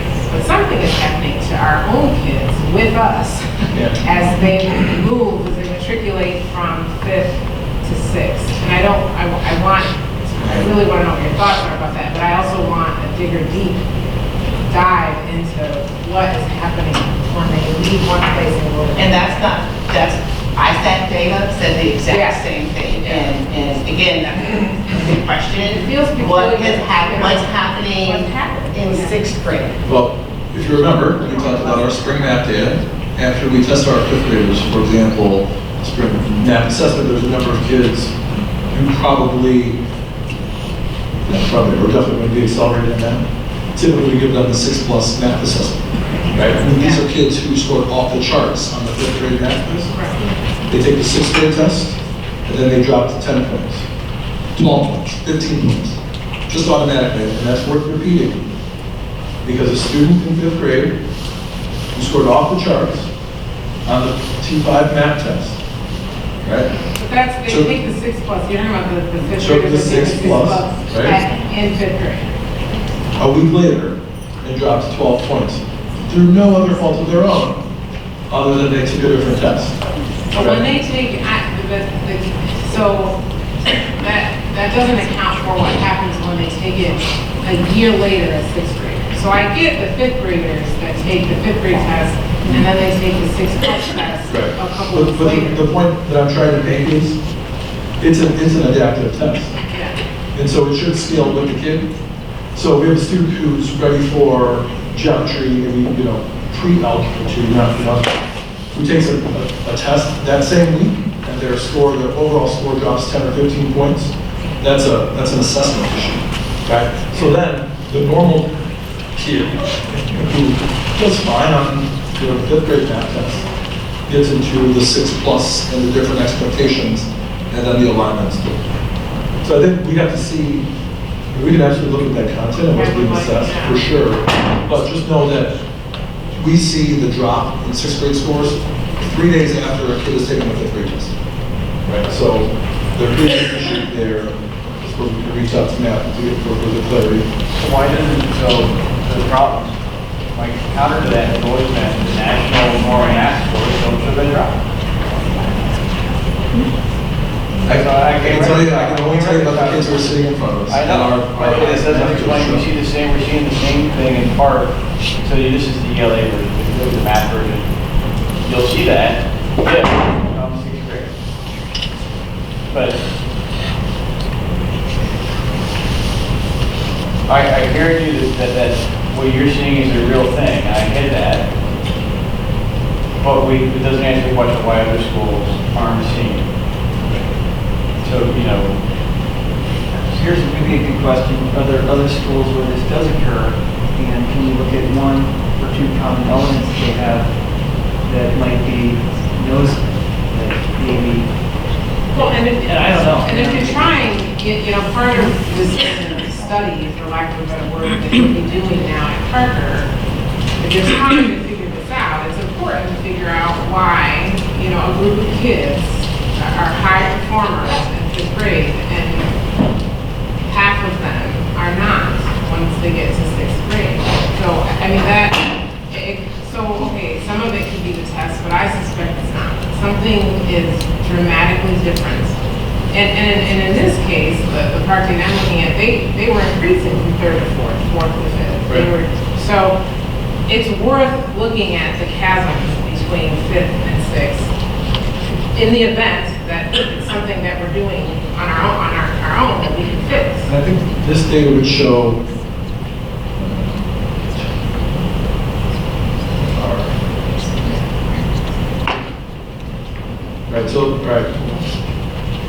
So this is math by RIT. Let me zoom in. Okay, Matt, I can pull this up live if you want, but this is math by RIT, right? So it shows the progression from kindergarten up to 5th grade. Now we have another chart. Let's look at this one with the mean. It's not as big as we want, but you can see the line represents the mean scores, or I should say the norm, and then each bar represents the achievement at a particular building. So, depending on the building level, some scores are above the norm, some scores are below. If you look at, Do you have that with 6, 7, 8? we don't have the line chart, but if you look at, so for reading 6, 7, 8, you're looking at 211, 214, 217. And in math, you are looking at 217, 222, and 226, right? Come up to the top.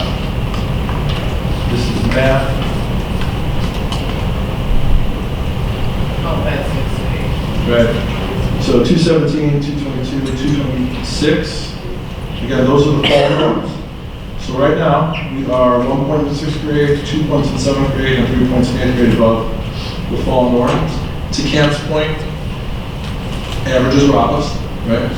And so we need to see the actual distribution of these scores. So we're going to work on that kind of display for board members as well, so we can see, yes, we know there are some rock stars spread throughout there that are getting the scores up, and so we want to kind of be able to account for them and see where the bulk of the children are. So, as we've talked, we'll also pull those kind of things. Literacy-wise, we say those were 211, 214, and 217 in 6, 7, 8. So 211, 214, and 217. Now they have to grow. Right? Now they have to go wherever, that anticipated grid score is based on where they start. And if anything is the hurdle, that's what it is. It's guaranteeing that year worth of growth for kids. That's what it comes down to. Doesn't matter where you start, no matter where you put it. Systemically, if we're delivering a year of growth for all kids, and then a year plus for kids who are behind, you don't have to worry about proficiency. Because it will take care of itself in the overall formula. The growth numbers will prevent us from ever dropping below commendable. So can we recap what you will be bringing back to the board in terms of more information around the data? And we didn't talk about low income. Oh, I'm sorry. Okay. Well, we talked a little bit about what your thoughts were about special education and what we've done in the past and how we can grow. Some initial thoughts about what we can do better. But what about low income? It's a different group of kids. It is, and that's a systemic issue. Taken by itself, it would be our second largest elementary school. Right? So you're talking about 417 children in that group of students, which tells me it's not a one-off, it's not a department, it's not a grade level, it's a systemic issue that has to deal with how we teach and expect students to learn who come from low-income backgrounds or who are identified by the free or reduced readings, right? That's, at the end of the day, that's it.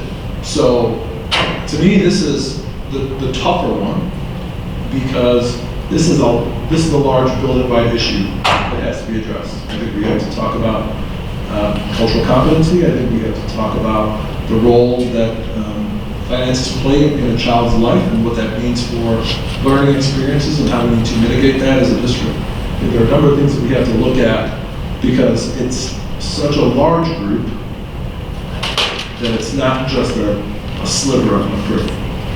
Would you also look at specifically high-performing low-income kids and like to gather some information about what's working with them? Because we have some high-performing low-income kids, we have some high-performing kids.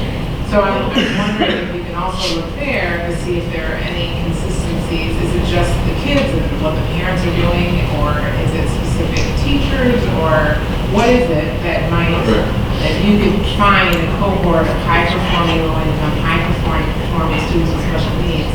What's consistent there? Sure. What's working? I mean, working we do, for those? right, we do have an elementary school. We have, our elementary schools are doing well, and Sherry can speak she's very articulate about, let's look at what Dr. D is doing, and that has worked extremely well. And that's harder. So low-income, high performers, why is it working? Why are they unaffected by this? But yeah, I think we have to replicate the things that are working and get rid of the things that aren't. And we're having a lot of success in our elementary buildings with free reduced subgroups, with depending on the other group of students, special education, students of color, you name it. I think we're having a different type of experience at the elementary level. And I think there are things that have to be replicated at Mercer. The way that we talk about kids, the way that we talk about data, the way that we make plans for, for children, the way that we give opportunities for development of our teachers. I think all those things are up for discussion. So I think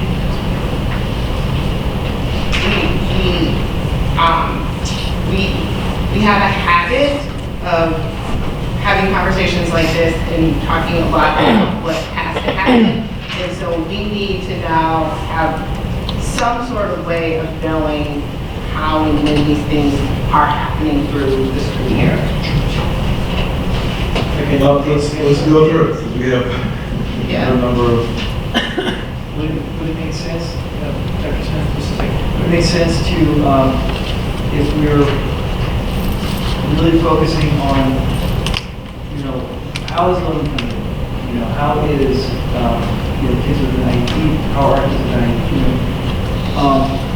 to maybe monitor those with a little bit more frequency, at least with a sense of,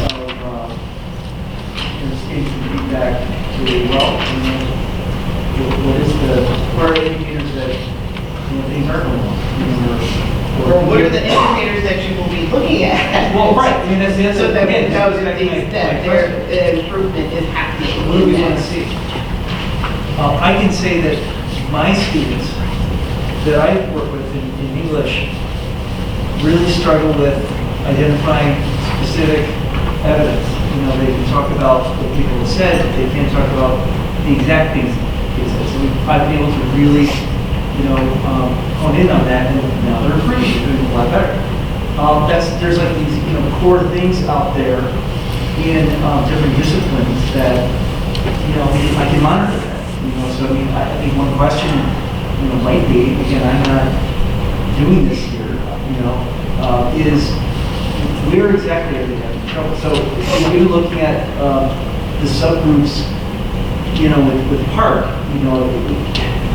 where do we have an indicator that there's a specific area maybe we can help them? Is it vocabulary?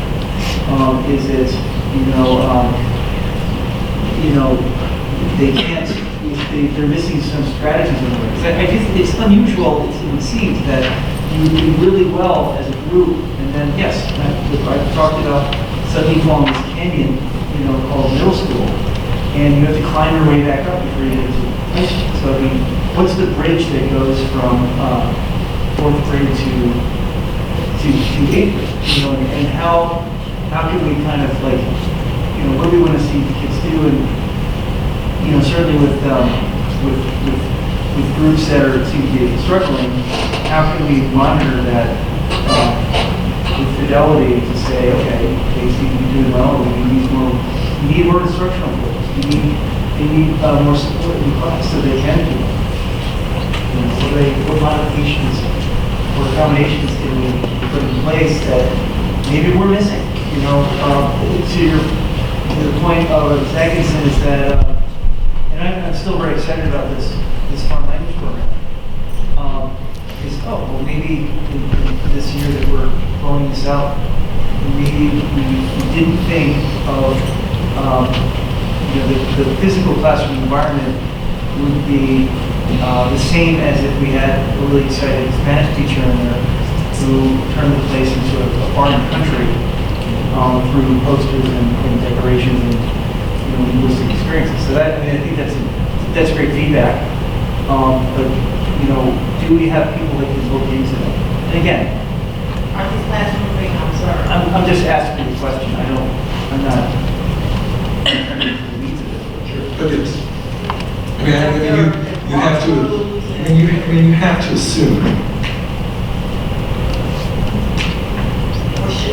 I'm just speaking, I didn't really ask the question, I'm just reporting the part of the But that's, plan. you don't want to leave that one out there, right? So you have to assume that you spend incredible amounts of time in classrooms every week providing feedback, asking questions, talking to the people at Elevate, try to have to write all about that screen. So making sure that every time we walk in there, we're tweaking at least in that classroom, the content and consumer experience. In all of our other classrooms, we sweat everything, right? Every single issue is addressed. Positives, negatives, opportunities for improvement. They're not gotchas. But when we know better, we can do better. And so we want to provide a lot of feedback to our teachers, just like we provide to our administrators. We have to have that type of transparency, because unless we're going to have those conversations and say, hey, talk to me about this, how'd this go? Didn't go as well as we thought, what are we going to do differently? And I will tell you, I've had a number of conversations that, it's never easy to tell, a classroom teacher that I may see once or twice a week, hey, tell me about what happened here. Because if they may be the best, they've responded with class, they've responded with reflection, and they've frankly taken the feedback seriously and to heart. I mean, that's what we're looking for. We're holding them accountable. 100%, right? We're never harder than they are on themselves, is what I've found. And so it's creating an opportunity to support, provide resources, so that as they want to respond to that feedback, they have a chance to do that. We're not catching people just to catch them. We're coaching people people because we care about them. We want them to be the best teachers that they can be. Also, they're going to deliver amazing experiences for our kids. And so we're investing in them And the structure of these. every time. So a little bit about the timeline. Now I'm reading really January 31st, is like tomorrow. Sounds good. So, will you bring back, to the board before then, what that's gonna look like? Well, February 28th is the plan.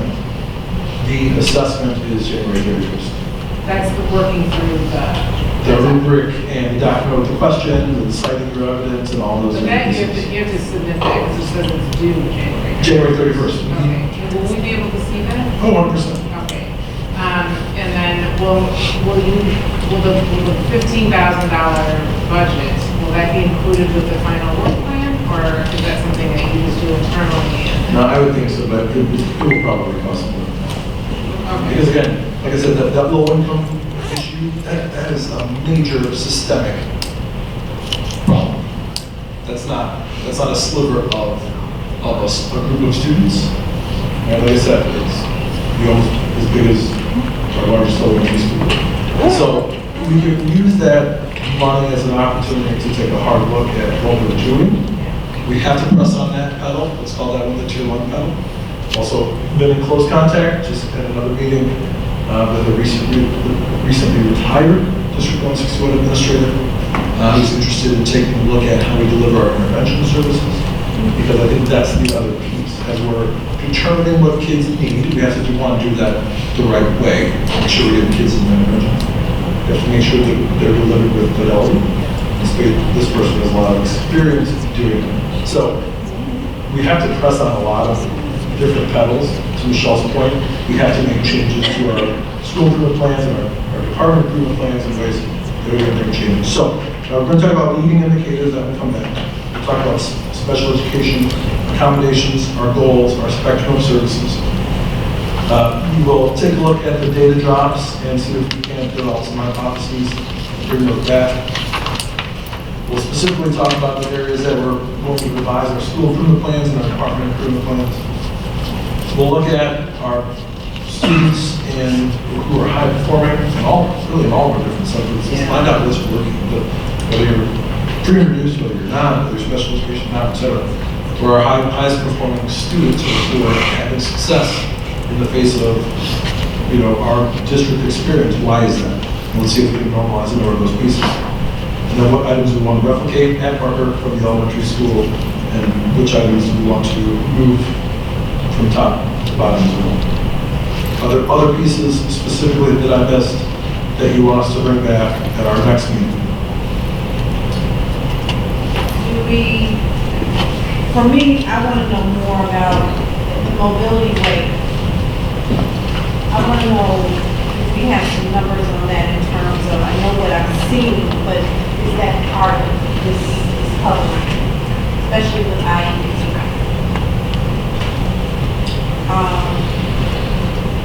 Yes. Our mobility rate is generally significantly lower than the state.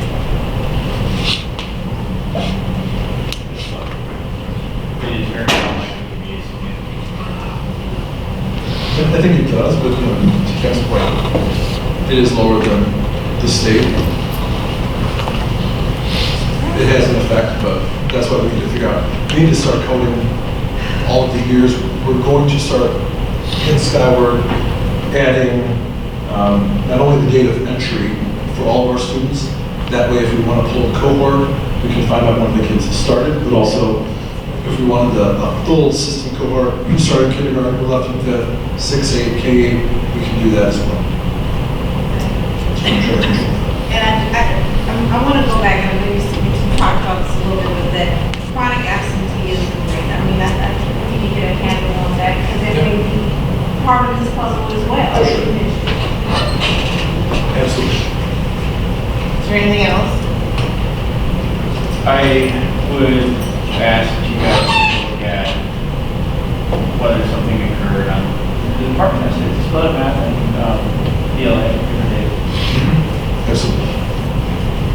The test data indicates that the problem was only with DLA. We did not see the same math. Right. Weirdly, the problem with ELA seems to be across all grades, where it's like a minor drop, but there are huge drops in culture. That to me rules out culture and climate, it rules out school-wide explanations because we didn't see a drop in math scores as much as much higher. So, did we screw up the test? We had technical problems that day. Did we have,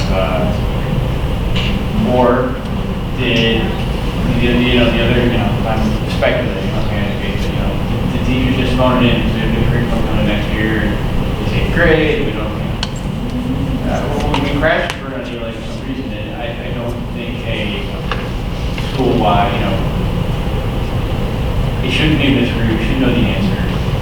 I am very skeptical of the data, given that our math tests don't seem to point to a drop, they measure it as a thing.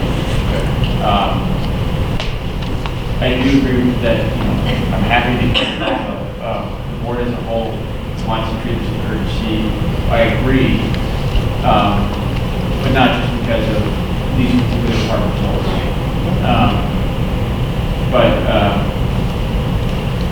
Generally, the administration plan is put in place. I see everyone working hard towards it, but I do agree with Michelle's comments that the perceived urgency is not there, and that's not necessarily a criticism of you. The building as a whole still doesn't feel like it's there. And maybe not everyone's pulling in the same direction. The other thing is, I think we've invited you on more than one occasion. I don't think what I've heard is a plan for slowly improving things, and you made a case that that we're moving as fast as we can. You may be right, more experience to this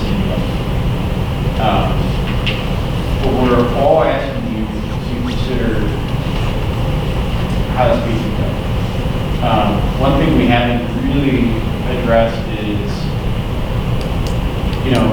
we acknowledge we have a significant population of kids who are significantly behind where they should be. I heard you express some frustration as to acknowledging so many today. And I think the message you keep hearing from individual board members is we're open to more drastic. At the end of the day, those kids that are 5th, 6th, 7th, 8th grade, we don't have a specific plan to get them caught up. And I don't feel like we really do, kids do grade levels behind, we really have time to move on. It doesn't sound like it. No, and regularly at our next board meeting, we're going to contract to the board for discussions with Pat Ricker to take a look at all our interventions and not only the interventions that we're using, but the processes of getting kids in and out of those interventions. The fidelity piece, I think, is something there we can tighten up. Certainly, at the elementary, I think we did a little bit better job at Parker because they're locked into classes. So I think that's part of it. Yeah, no, I agree. I think the delicate nature of this tango is that it takes two, right? So it takes a Board of Education and it takes an education association. Right? And when you have a collective bargaining agreement, working within that framework is what it is. It's the agreements that we've made on how we're going to work together to serve the community and the children. So I think as we work with our partners and review those different options and areas where we're willing to look at doing things differently, I think we'll take every opportunity to do that. So part of us, I just want to add to some issues I understand. The curriculum that is being implemented, that was supposed to be part of the solution when we looked at the reading and the math. And when other schools, sites were visited before we took on or these programs or curriculums were presented. So, and I'm saying because I know we've always been working towards improving all around. I mean, it like you said, it doesn't happen overnight. So, in in light of the data that we have, we're of course moving still in that direction, because that just got implemented. Is it this year that this school This year, year. right? Even though we approved it last, okay? Right. And And it takes time to see It takes time. results. You know. it takes time, it takes commitment, it takes an unrelenting focus on excellence, right? So the literacy curriculum that we're implementing now has brought a school with 40% free or reduced lunch where 50% of the kids don't even speak English to an exemplary status, right? But it takes focus, and it takes about 4 years. Because it's a mind shift in how we provide literacy education for you. And I think as you go into classrooms and you see the shifts that people are making in the vocabulary that they're using with kids, the amount of writing that they're doing. We're seeing the amount of complaining, frankly, that teachers are doing about the curriculum at this time. That's an indicator. That's a positive indicator. One, it tells us that they're doing it, that they're in there, they're implementing it, they're struggling with it every day. Because I'll tell you, it is too much. Right? So we have to make some choices about what we're doing. But again, that's a positive indicator. Being in the classrooms and seeing the types of writing that kids are doing, the volume of writing that kids are doing, those are lead indicators to Ken's point that we should measure to move forward. We've seen places where it's not being implemented. It's been addressed immediately, and we've moved in a different direction. No hard feelings. This is what the board has decided to provide as a literacy curriculum. This is what we're using. And so we make those decisions to provide that feedback with as much fidelity at the administrative level as we can, to ensure that we're delivering consistent experiences for kids. I think now, other than, I'd probably say the last time we made these major curriculum purchases, for the most part, we can guarantee that a kindergartner in Heatherville is have the same literacy experiences as a kindergarten in Western and Serena and Flossmoor Hills. We, at this point, I guarantee it's happening again. In literacy, we're seeing consistency because we've provided the teachers with materials and we're not asking them to be independent contractors and build this learning experiences for kids. They'll still do that. We want teachers to make it their own and apply their best practices as they know how to respond to individual kids. But when it comes down to expectations, when it comes down to the standards that we're teaching, those are the same. And they are hard. And they have to be hard in order for our kids to learn. So I think we're ready to move on to the next discussion, which, All Madden 2018 spring? oh,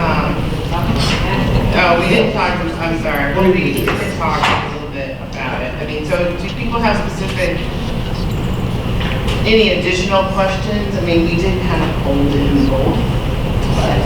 Yeah, so on the part, a couple of things we're working on still, that's a really good point. But we did pull out our low income and special education subgroups. We're having an issue database-wise, that's why it's not pretty in chart form. But it was important to pull the data out. So again, and it's not longitudinal. So one of the things we're going to bring back, we talked about our scatter plots, we talked about additional longitudinal views.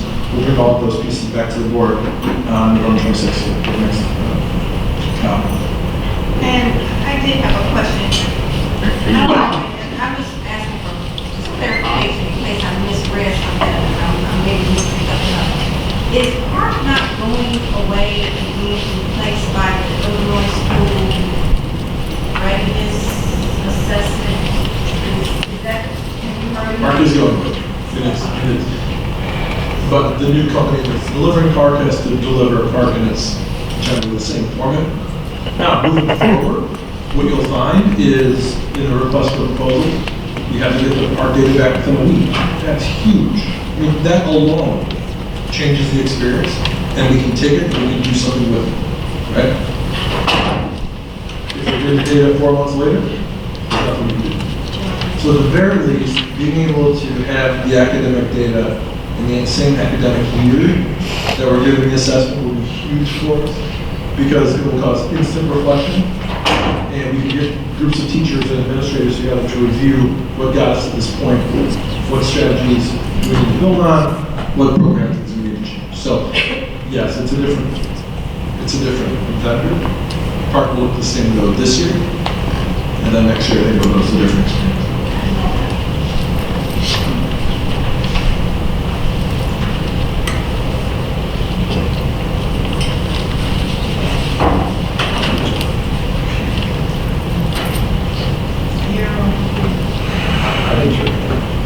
I can see it. You can give us the, this has Parker's moment not too. Yeah, so, That's easier to look at. was it, this one? Yeah, Yeah. for the district. Right, so this is the district overall number, low income, non-low income. This is ELA performance. Again, I think what we want to tighten up here is our ability to look over years, but just looking at general performance as a district, and these are all students included, our non-low income children performed, 42% meeting or exceeding standards. Our students who were low income came in at 25, and probably was more jarring, was probably almost a 10% difference in students who did not meet standards as well. So, I think those are some areas that we really want to take a look at. Math is a little bit tighter, which we would expect as a district, but not as tight as it could be. Again, 38 to 20% meeting or exceeding for non-low income to low income, and then 11% to 18%. So, Parker. So we add the two in, correct? Or we add the met and then exceeded, we Yeah. add them in, right? Correct.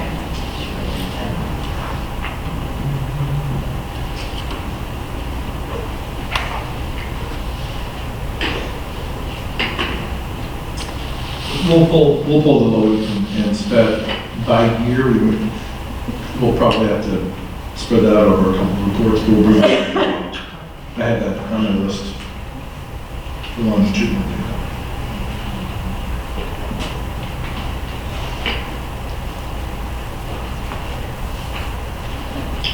Any more questions about? All right, we will move on. We will look forward to all that you are bringing back to us in the coming weeks. Our students are everything to us in this district. They're everything, and we are better than this data. And we need our data to reflect just how awesome our students and our teachers are. And it's just, they deserve all that we have to give, and if that means, we're coming out of our pocket. Close your ears, Fran, and we're willing to do that. But we're better than this, and we need to start. So let's move on to the property tax levy conversation.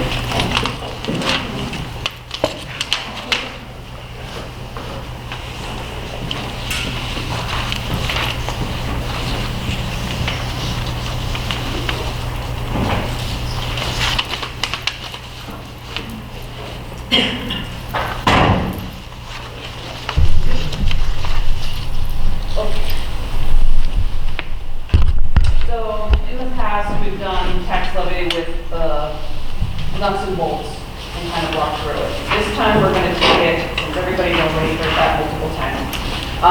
We're going to kind of go with a larger scope and kind of bring it down. So what I did instead this year is I used our 5 cash models to look at our projections based on all the options that we've been talking about over months and quite frankly the last couple of years to see where it brings us. So in doing those models, here are the assumptions that I kept absolutely consistent from model to model that you're going to see. Okay? So we did flat state funding. You've already seen the evidence-based funding model. Again, it's going to be that consistent amount of money unless they add more money to the pot. Let's just assume that they leave it exactly where it is, okay? Federal funding has been relatively flat, and we're going to keep that consistent year to year. Salary increases, we do have collective bargaining agreement for 2020. And then after that, from 2021 through 2024, we just kept it at a 2% increase across the board. Medical insurance went with 12% for next year. We're having some really tough years in the co-op. So we went with 12, 10, 7, 5, 5. Okay, hoping that will come out of these really sick people cycle. On dental insurance, just did 4% across the board. Transportation increases, knowing that right now on the table is 10, 10, and then we took 5% after that. And then for construction projects, took this summer coming up off. Then looked at knowing that Western Avenue and some other projects that we've been talking about are going to need some significant work. Built in a $4 million project in the 2021 year and the $1 million in 2022. Okay. So, what I also included in here is a pension cost sheet. Right now, the state is reporting $130 billion of unfunded pension. If you ask Moody's, they'll tell you it's closer to $250 billion. They do not agree with a lot of the assumptions that the state is making. The state itself is one step away from junk bond status. The pension problem has not gone away. In all the conversation with evidence-based funding, they did not fix the pension problem. It's still looming. In light of that, I put 0% on pension cost shift for next year because I don't believe with all the election that just went through, you're not going to see anything for next year. Then I went with a 5%, 7, and then 10, 10. So that kind of a very accelerated ramp up. It might be a bit, I'm sorry? Percent of what? South. So, those are the base assumptions that we put in there. Then we started running models. The 3 models are going to differ only in how we put on a property tax levy. So you're going to see model 1, it's CPI, okay? So that would be 2.1% in this levy year, then 2% the next 2 years, and 1.5 in the 3 after. It's conservative. Maybe we should do 2% across the board. It's a conservative model. Okay. Model 2 freezes the 2018 levy and then puts on CPI for the rest of the 4 years. Then Model 3 freezes the levy across the board. Okay. All years just keep it flat. It does increase for EAV though, for new properties. Okay. So let's look at it. This is the first one. So this is CPI. The red line gives you what happens to our fund balances at year end. That green line above is where your fund balances would need to be to have a 50% of expenditure in your fund balances. And the line below on the blue is at 35% of expenses. Truly, it's the pension cost shift that hits you. So right now, that 2019 is your current year budget where we anticipate being. You'll see it coming down some to 2020 when we start looking at some projects. To 2021, 4 million of it is those construction projects that we planned in there. But the rest of that downward spiral is about pension cost shift. So if that pension cost shift does come, it's significant. And this is putting on CPI. Okay? You still end up below your 35% of expenses. If we freeze, it's even more dramatic. And that's just a 1-year freeze. If you freeze altogether, you end up at $5.2 million in the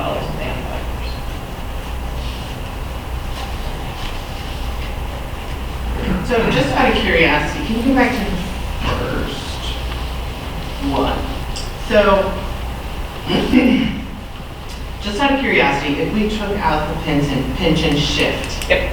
then how quickly would we actually start to see the decline of our fund balance? When I ran a model with without the pension cost shift, you end up at about that $50 million level, or I'm sorry, the 50% expenditure level. It's still a decline, and it has a lot to do with your construction projects, and you do start seeing some operating deficits starting to come into play. Now remember, we had always talked about the second we saw a pension cost shift, life doesn't just continue to exist the way it is. The idea is to make sure that we have enough fund balances in here to start closing our operating budget so that, because you just can't continue doing this, obviously you're going to run out of money. You just can't fund the cost shift with your fund balance. You're going to have to take into account that operating expenses are going to have to start to shrink. So the difference being a little bit about close to almost, not totally, between the first model and the second model, almost, I'm just saying, $3 million. $3 million, Yep. a bit less. Yeah, and that's with just 1 year of freeze. So let's kind of fast forward a little bit because there's other options on the table at this point, or at least something to talk about. So the proposed levy is the CPI levy. It's 2.1. This levy has been stress tested. It actually puts on 4.4% to account for any new property and to make sure that we have enough put on there that the clerk will pull us back to the 2.1%. It does not require you to put any notification in the newspaper, although the history has been to put it in even if it is under 5%, just for transparency purposes, and we would hold a hearing just for transparency purposes. So that is the intent, to put that levy on. It's that about $24.5 million that we would put in the paper within anticipation of getting something less than the 2.1%. The state just put out some information on the property tax relief program. So as you'll recall, that whole evidence-based funding model, part of it was to put in $50 million for property tax relief. It's in the new provisions of the 19 evidence-based funding model. It provides school districts with high tax rates relative to other school districts with the opportunity to lower the property tax burden. Okay? $50 million is reserved for fiscal year 19. That's the current year. Right now, we're number 38 on that list. And they took out of every single district in the district, so the state was 600 and something. We're 38. 38 being 38 highest. 38 highest. Yes, we're at the, yes, we have 38, yes, in that list. Okay. If you take a look at how much money that is, they would have had to have funded by $90 million to get to us. Remember, there's only 50 million. What it would require of us is to abate $2.6 million, and then we would get $2.3 million. So there's $300,000 differential here. And if you take a look at all of the districts on the list, there is a differential, and it depends on where you are in the evidence-based funding model. Districts higher than us on the list would have to pass on that money, not want to do the abatement. If they say no, the money starts coming right down the list, you know what I mean? So the 2.3 is the maximum amount we could receive, assuming that districts before us would forego their rate? Would that mean that if, say, school district number 1, if they would not then go out for CPI? You always levy, this is an abatement. Okay. So you levy your full levy. Okay. Then we would do an abatement resolution with the county clerk. You would submit the abatement resolution. Okay, so this wouldn't mess up our... It would not mess up. You would absolutely levy CPI. Okay. Gotcha. They would put on the levy. Then they would abate it back out, and it would come right off wherever we tell them to take it off within the levy. Okay, so is there a reasonable reason why districts 1 through 37 would say, you know, we're going to pass this? All right, let's talk about that. Let's talk about the details, and then we'll get to that because it's very interesting, at least if you're me, it is. So, once you abate the 2.6, and you get that 2.3 million, the 2.3 would then become part of your base funding minimum within the evidence-based formula. So, we're getting, X would be X plus the $2.3 million. Forever, that would be your minimum, okay? So, for us, these are your fund balances. So that blue line is where your fund balances were when I showed you on that CPI levy. The red is if you were to abate the 2.6 and then add the $2.3 million onto the base funding minimum. What's interesting is, so your levy, this wouldn't affect your levy until next fiscal year. But because of when they funded this, you would get your $2.3 million in this fiscal year. So that's that first big gap between the red and the blue. Then it smooths itself back out. You'll see the numbers, they end up starting to run pretty close to on until that differential in the 300,000 starts to shake out in the latter years. Okay? Did you run that past 2024 just to see how wide the gap starts to get between the two? I did not. I only have the ability to run 5 years. But here's the interesting part. The other part of the law says, in the following year, the Cook County clerk is going to put all that abatement back into your aggregate extension. So you could essentially only have a 1-year property tax relief. You would essentially have to take it off 2 years in a row, or it bounces right back onto the rolls again. Remember that conversation we were having when we started talking about abatement last year, and I said, remember, the following year, when you don't abate, it's going to come back on essentially twice. It's going to come back on and then CPI on top of that.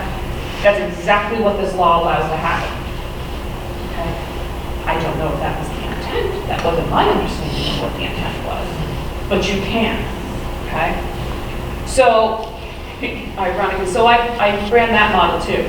That purple line is then what happens to your fund balances, because you could give 1-year property tax relief, you get $2.3 million in your coffers going forward in the funding model, and you can put it back on your tax rolls, so your fund balances end up, gosh, right about where we are now.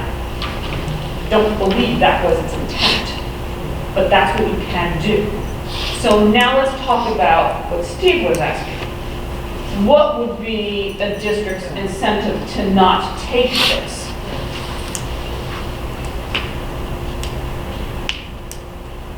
There are tier 3 and tier 4 school districts in the list. So recall, tier 1 are the poorest of school districts. Tier 2 are those of us who are, we're funded at 76%, not anything above 90%, considered great. Third, tier 3 and tier 4 schools who don't get a lot of state funding, but they're showing up on this list. So for example, I believe it's Niles would have to abate about $12.9 million to receive 4. First, you're looking at this going, what incentive do they have to do this at all? Well, because now they can get $4 million put into a state model that they weren't getting, and they can put it right back on the rolls next year. So now they're getting $4 million from the state. Are districts like that going to do that? I don't know. But it's possible that they can do that. So they would get some state funds where they prior had none. And they would just take 1 year of that abatement, that gap, and they'd be able to put it right back in. So if most of the districts who are eligible to do this take this program, we won't get funded, we're too far down the list. So that's our risk. Yep. So if we, No, it's not our risk. okay. And here's why.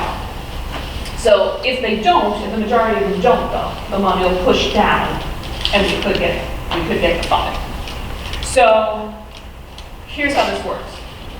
Grant applications are due by January 7th. So we have to tell the state we are interested in doing this by January 7th.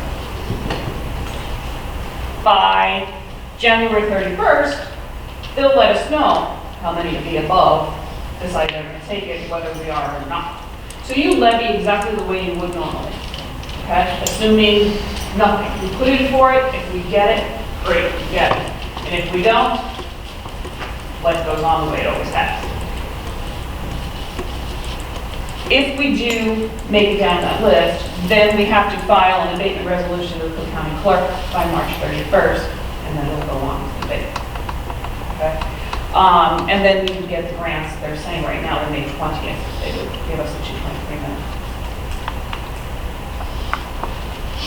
Can you go back to the chart that shows if we did the abatement and then received the grant? Yep. So the blue is your CPI levy, your fund balances. The red is if you did the abatement, and that assumes that we keep the abatement on. It's not that one time and put it back on the rolls. That would just be, we would keep that property tax relief in the community. If you put it back on, you go up to the purple. Now, what I think you should do is sort of a combination of the two. You abate, and then consider putting the incremental difference back onto your rolls so that you're completely whole. You still have the majority of that property tax relief in your community, but to the tune of $2.3 million, not to the tune of $2.6. That way, it's exactly the same as if you would put on CPI. And continue that relief. And do you have a sense of, in your average 161 homeowner, what does a $2.6 million abatement really translate into? Wow, no pressure there. Just say 200, it's what we've been saying all last year, so. I mean, $200. That's the right number, maybe 200. I thought it's 67. yeah, you know what, I would have to, let me take a look at that a little closer. Because, I mean, I can give you what the average, I can give you for every X amount of EAV, you'll be able to see that much. Again, it's going to depend on what the assessments do, and it's going to be property to property. But we're not talking thousands. Oh, We're talking, you know, hundreds. yeah, you're not saying, Okay. it's not. Okay, and so then, and this is just so, we're talking about it, so the reason why we would do it is, like, It's still relief. So it's like the state does a profit and tax share, and we get even. But this assumes that our already drunk bond bankrupt state is going to fund this program completely, and will continue to do so. Now, if they can't fund the full formula, it does pull back by tier. So tier 4 will be the first one, so tier 3 will be the second. But remember, they're only getting a little bit of state money to begin with. So then we'll go to tier 2. And that'll be us. So, eventually, you may see some proration of that. so worst case scenario is the red line. Best case is the purple. Correct. The tiers are academic performance primarily, right? No, those are all financial performance. And if you ran this 5 more years out. Well, you gotta remember, we gotta then go back to our assumptions too. So, running this model out another 5 years is impossible. Pension cost shift is gonna kill it. You're gonna have to start working on your operating budget and narrowing things down. What this does is give you time, once a pension cost shift happens, to right the ship a little bit, because you can't keep having those kinds of deficits year after year. You can't afford them. Right, because without it, I mean, that gap would get bigger and bigger year after year after 2024. Why do we keep treating pension cost shift as if it's a sure thing? Because the vast majority of school districts can't afford it, right? No, they can't. So why should we be responsible, right? Why should we in other school districts have fund balance, just get together and say, we're gonna spend this stuff wisely, but we're gonna spend it, and we can play chicken with the deal and say, look, I mean, you guys can try to shift costs all at once, and then, because we don't have any money. So, I mean, it's ridiculous that our state government thinks that this is gonna be a solution. And what I really worry about though is that those school districts that are actually holding balances will essentially get punished for having balances. We get nothing out of being responsible, and so why be responsible? I completely understand where you're coming from. I totally get that. My job is to make sure that you don't end up bankrupt. That's what you pay me to do. So, And we appreciate it. thanks. And so these numbers assume that we started tapping into the fund balance to construction and Yeah, so it's $5 million of additional construction that I built in there for in 1 year and 1 month. So this assumes construction in pension. Correct. It does. It's a conservative model. That pension shift is local or global? In other words, we just paying attention to our former teachers, or? No, current payroll. Can we avoid some of it by, what's the new 401k system? How can we avoid that by shifting? So there is that 401k style that's coming out, but that is at the discretion of the teacher. So they would decide whether they wanted to go into that program or not. But generally speaking, there's no more TRS Tier 1, which is the most costly option. So you're either 2, 2, or 3, which does carry a smaller price tag, frankly. So anyone that we've hired in the last 7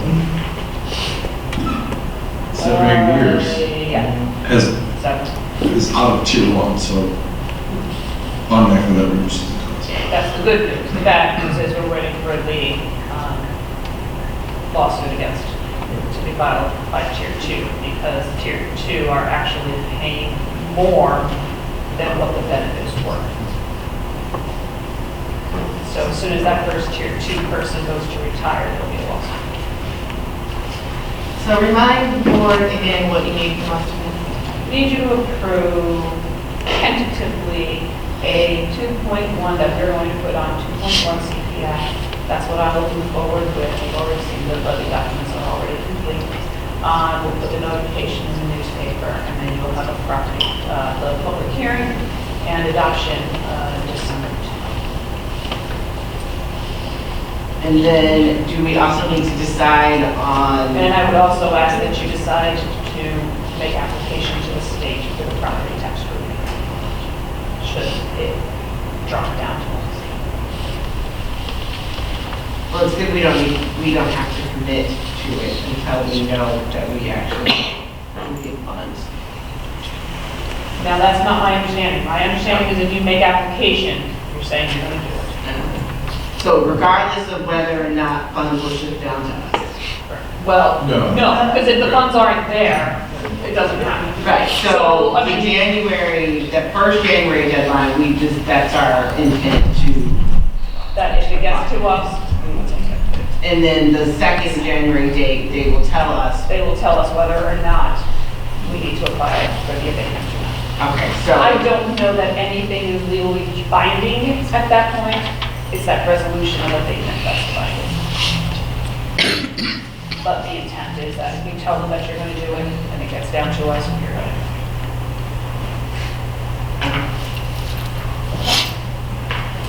Any other questions for Fran? Any, okay, no, we are voting later. So, okay, no other questions or comments on the levy? If not, then I'm going to move forward on the agenda.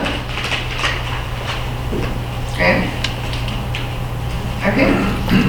Next item, 10 items are action items. I need a motion, please, to approve the bills in the amount of $904,297.44 for the month of November as presented. Okay, having looked at the bills this month, I make a motion. Second. Any questions? Yes, okay. Okay, great. Your name's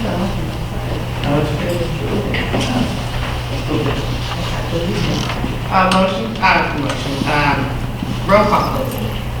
Blackman? Yes. Nelson? Yes. Huckabee? Yes. Paredes? Yes. Briggs? Yes. Ford? Yes, and the motion has passed. Can I have a motion, please, to approve payroll in the amount of $1,527,817.90 for the month of October as presented? In a second. Second. Any questions or comments? Roll call, please. Okay. Nelson? Yes. Briggs? Yes. Blackman? Yes. Paredes? Yes. Huckabee? Yes. Ford? Yes, and the motion is passed. The next item is approval of IASB resolutions and delegate assembly representative. So we have to vote on each of these individually, there are 8 of them. And then we also have to identify a representative to vote on behalf of the board this coming Saturday. So we have to do all Look at it. 8 of these? There's 8. Yes, there's 8 total, have to take action individually. We can go through those again if you want. Okay. Let's have an extensive meeting here. What's that? I have a comment. Okay, so I need a motion, please, to approve the IASB resolution for student safety and protection. For the first one, For right? the first one, yes. I make a motion. Steve, any second, please? Second. Carolyn, any questions, comments on student safety and protection? Just to be clear, hold on. Right, just to be clear. Right, so if they're recommending do not adopt, you have to vote it down. You're not if you vote in the affirmative, how about this? If you vote in the affirmative, you're adopting it as a position. Does that make sense? Ask Steve to amend his motion to accept IASB's recommendation with respect to There we go. resolution number 1. Sounds good. I guess Then second. I would like to amend my motion to accept IASB's recommendation to do not adopt the student safety and protections resolution is now on. Any second, please? Any questions? Roll call, please. Okay, Briggs? Paredes? Yes. Huckabee? Yes. Nelson? Yes. Blackman? Yes. Ford? Yes, and the motion is passed. And a motion, please, to adopt IASB's recommendation on student safety and protection. Student safety and protection, item number 2. Merle? Any second? Second. Misha? Yes. Any questions or comments? I have a comment. I see that the IASB does suggest, or they do recommend that we do adopt this for the second one, is that correct? Correct. That's correct. Okay.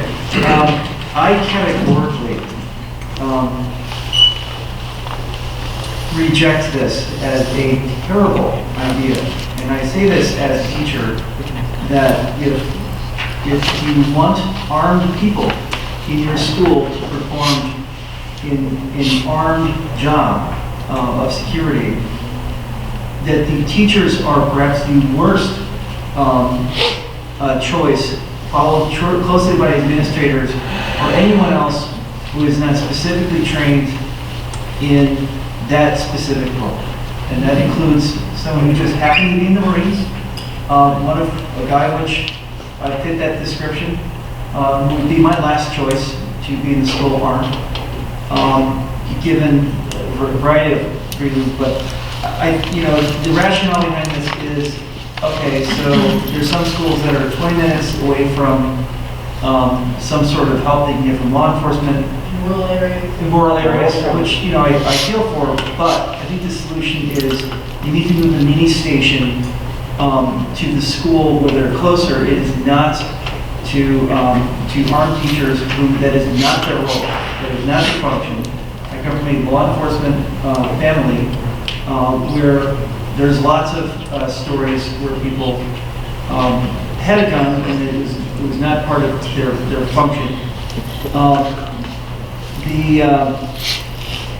I myself have a gun card. I've gone through the exact training that they're described here, and I absolutely can say that I don't think the training, which technically qualifies, for something like this, would in any way equip me to decide yay or nay if I'm going to shoot to kill someone who's come into school who's probably a former student. I think that this is going to lead to a lot of problems, and I think this is, a clear case of, if you want someone who's an expert in something to do an expert job, that you should hire that expert. You should not then tag that job onto another person. The dialogue with students who've heard about this is to immediately speculate who has a gun and who doesn't, and start fixating on that, and it just leads to all sorts of problems.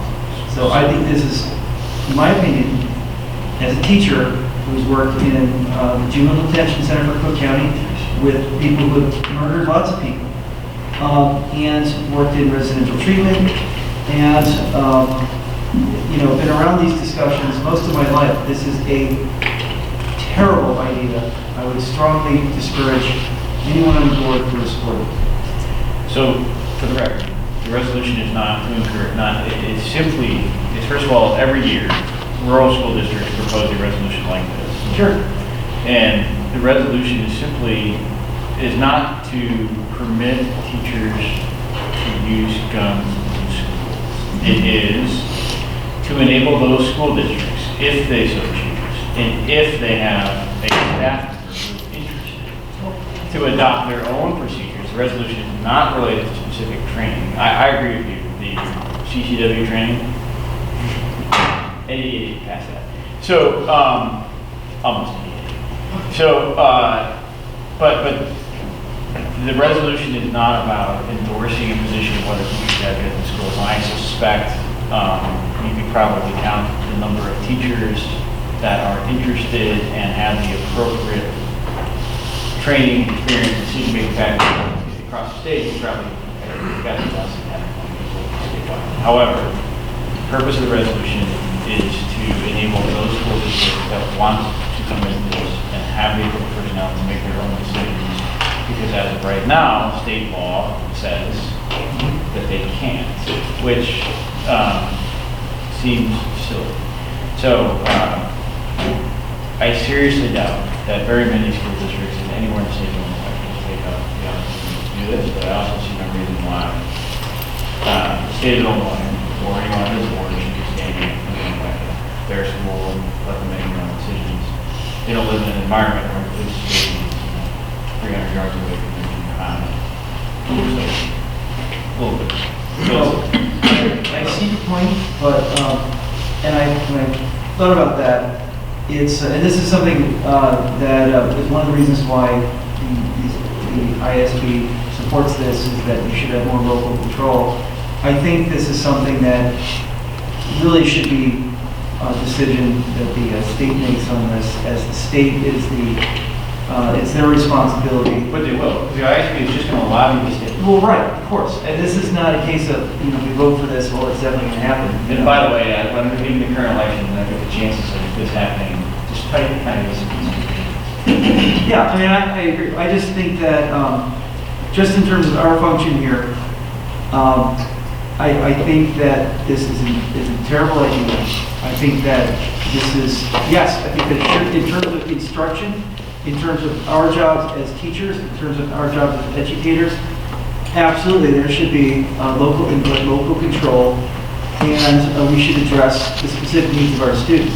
I think in terms of allowing a district to deviate from the existing Illinois gun laws as related to schools, which, again, schools are under the umbrella of the state's responsibility. I don't think that individual districts should be able to make that decision, because I think that, you know, however unlikely it is, I think this is just one step closer to normalizing something that I think is going to turn out to be a disaster. You know, as an example, after 9/11, where I lived in New Jersey, I lived right across the river in Jersey City. Right after 9/11, there were soldiers everywhere. They had, you know, they were fully armed. They had guns with them. The thing they didn't have were bullets. And the reason why they didn't give any of those people bullets as they were defending these key points in New York is because they knew that there was a much more greater chance of someone getting killed or injured by an accidental gun discharge than another incident happened. Okay? But it's really meant, you know, just to be a show that people would feel better.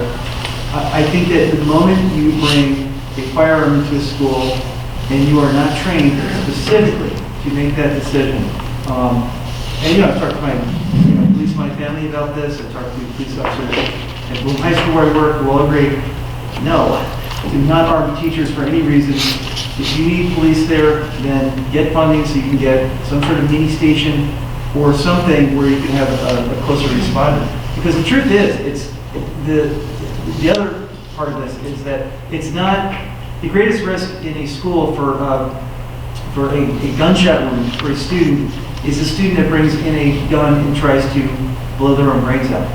That's where the majority of shooting deaths occur in school with teens.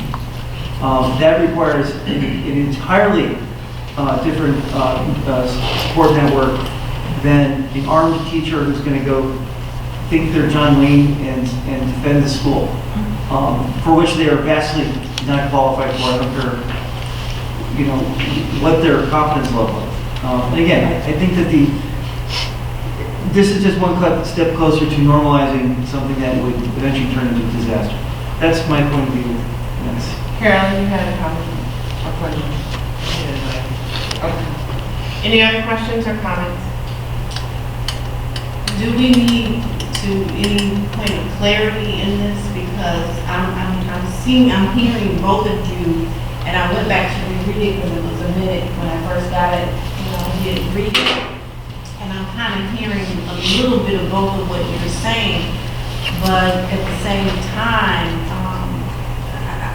this is my view. If you just look at the news all over, whether it be in schools or wherever, I think the gun thing has gotten totally out of control. And I think, legalizing some of the things that they've done and legalizing people to be able to go through and get these weapons has just made things worse. So I concur with what you're saying, and I concur with Cameron is saying, and again, it is about local control, but I personally just feel we need to just do away with all of them. I'm sure that's just me. But do we need some more clarity on this in terms of, or if everybody's feeling comfortable enough to go ahead and vote on it? Oh, we're kind of out of time. The proposal is what it is. I don't think it's unfair. The proposal is very clear. Yeah. Local school board can adopt a policy Well, if it chooses, if it chooses. and that's it. And it's not just teachers, staff members, what, what I don't think people, what I don't think Steve's given up to is, it's for one school district. Because really we're talking about, the entire state, we're talking about 1, 2, 3 school districts, some small, I don't remember. And I don't think you're giving enough weight to how cash grab and poverty and risen some of the school districts, especially the south end of the state are. I mean, the principal is gonna also be the part-time janitor. That's how bad it is. Yes, So I agree. if in that community, but still, the whole training, right? I don't think it's fair to attribute, assume that this would be John Wayne, because I guarantee you, if I sat down and wrote a recommended policy for allowing someone to carry a weapon to school, it would be far stricter than any police officer has. And, police officers like to think that they're not actually that well trained. I'm with you on that. So I think the reality is, why should we stand in the way of those 3 or 4 school districts that have very different environments, very different? But this isn't limited to those 3 or 4 districts. This would be offered to everybody, correct? No, it's not offered. I mean, But- not offered, but it would be available.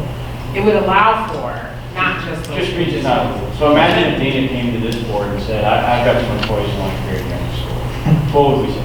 Well, okay, that's statement, right, that you're talking about, but you Right. cannot speak for 600 districts. No, but I'm speaking for just the statistical evidence. Look, there are only 100,000 concealed carriers in the state of Illinois, period. The vast majority of them get their licenses and never actually carry a gun. So like of the 100,000, the number of people who actually carry on a daily basis, it's like 25.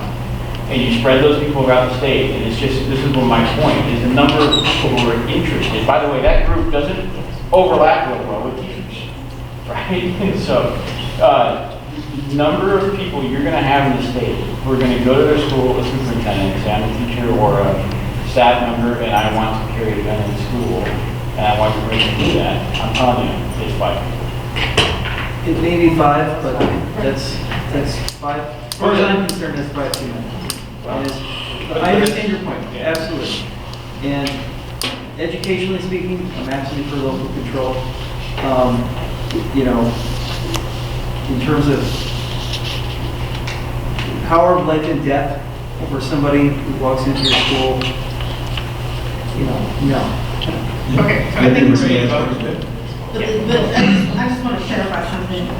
What it's saying in the statement of rationale, just this one little piece, is saying one proposal is to allow local school districts the option to have armed staff in their buildings.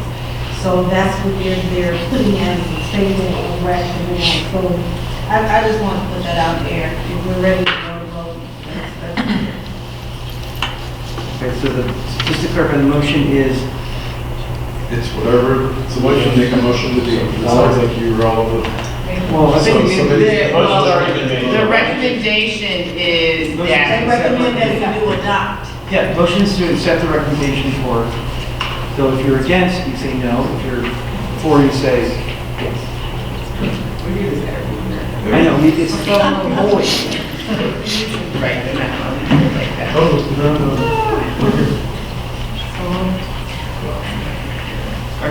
All right. Okay, roll call please. Okay, Paredes? No. Nelson? Yes. Griggs? No. Blackman? Yes. Huckabee? No. Ford? No, and the motion did not pass. William and Sharice, thank you so much. Have a wonderful night. We appreciate it. Oh. For the next resolution on school safety. It's just getting good. Okay. Whoever represents no, that is no. Okay, I need a motion, please, to pass the IASB recommendation for student safety. Item number 3.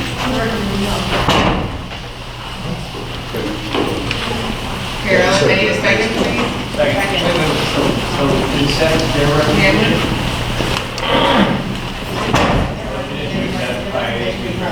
Their recommendation is to not adopt. Okay. Any questions or comments?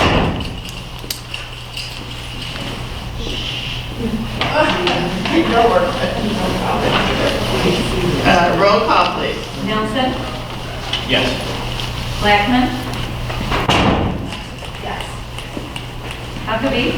Yes. Briggs. Yes. Paredes. Yes. Ford. Yes, and the motion has passed.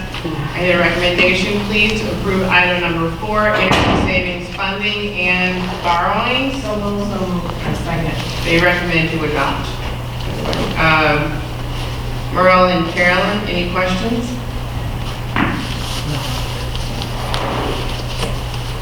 She said they were going to adopt, not To adopt. do adopt. Yes. Okay, maybe it was fundamental. Okay. Roll call, please. Blackman. Yes. Nelson. Yes. Huckabee. Yes. Paredes. Yes. Briggs. Yes. Ford. Yes, and the motion has passed. All of the rest of these, the recommendation is to adopt. So I need a motion, please, to adopt item 5, position statement 2.27 on charter school funding. Can we do with the whole batch? Can we do- We could, yes. Okay, so I need a recommendation. I need a motion to accept ISB's recommendation to adopt item 5, position statement 2.27 charter school funding. Item 6, local authority and safety practices. Item 7, belief statement 5 on mental health services. Item 8, amended belief statement number 2 on student voter registration. So moved. Second. Merle and Carolyn, any questions? I need a roll call, please. Okay, Briggs. Yes. Huckabee. Yes. Nelson. Yes. Blackman. Yes. Paredes. Yes. Ford. Yes, and the motion has passed. Can I have a motion, please, to authorize the publication of notice of a public hearing for purposes of adopting a property tax levy for levy year 2018 for CPI at 2.1% in accordance with the laws under the property tax extension limitation law at the December 10th, 2018 Board of Education meeting.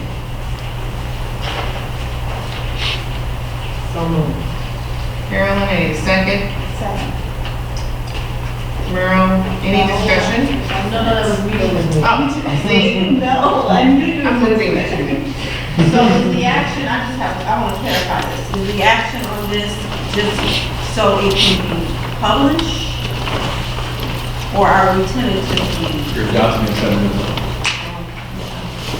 And we vote on December 10th. The 4 minutes.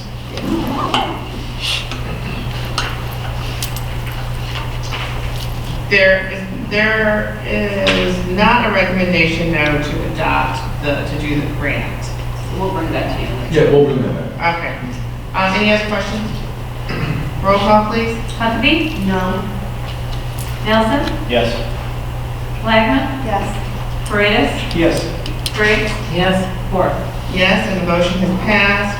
Can I have a motion to approve a landscaping contract with Desidero Landscaping Inc. for the rates detailed in the sealed bid? So moved. Second. Wait, what was this one? Yeah, I should. Okay. Merle and Carolyn? Can I have a roll call, please? Okay, this is for the landscaping. Okay, Briggs. Yes. Nelson. Yes. Blackman. Yes. Paredes. Yes. Huckabee. Yes. Ford. Yes, and the motion is passed. Can I have a motion? Oh, I'm sorry, okay, let me go back to that after this. Can I have a motion, please, to approve a snow removal contract with Desidero Landscaping Inc. for the rates detailed in the sealed bid? So moved. Second. I need a roll call, please. Blackman. Yes. Nelson. Yes. Huckabee. Yes. Paredes. Yes. Briggs. Yes. Ford. Yes, and the motion is passed. We need to go back up to item C because we need to select delegates. Do we need one or two? Just one. Hey, you can have a backup, I suppose. Yes, please. We all nominate Steve. Yes. Steve. Steve nominated You are himself. the winner. He's been involved in That's that. such a surprise.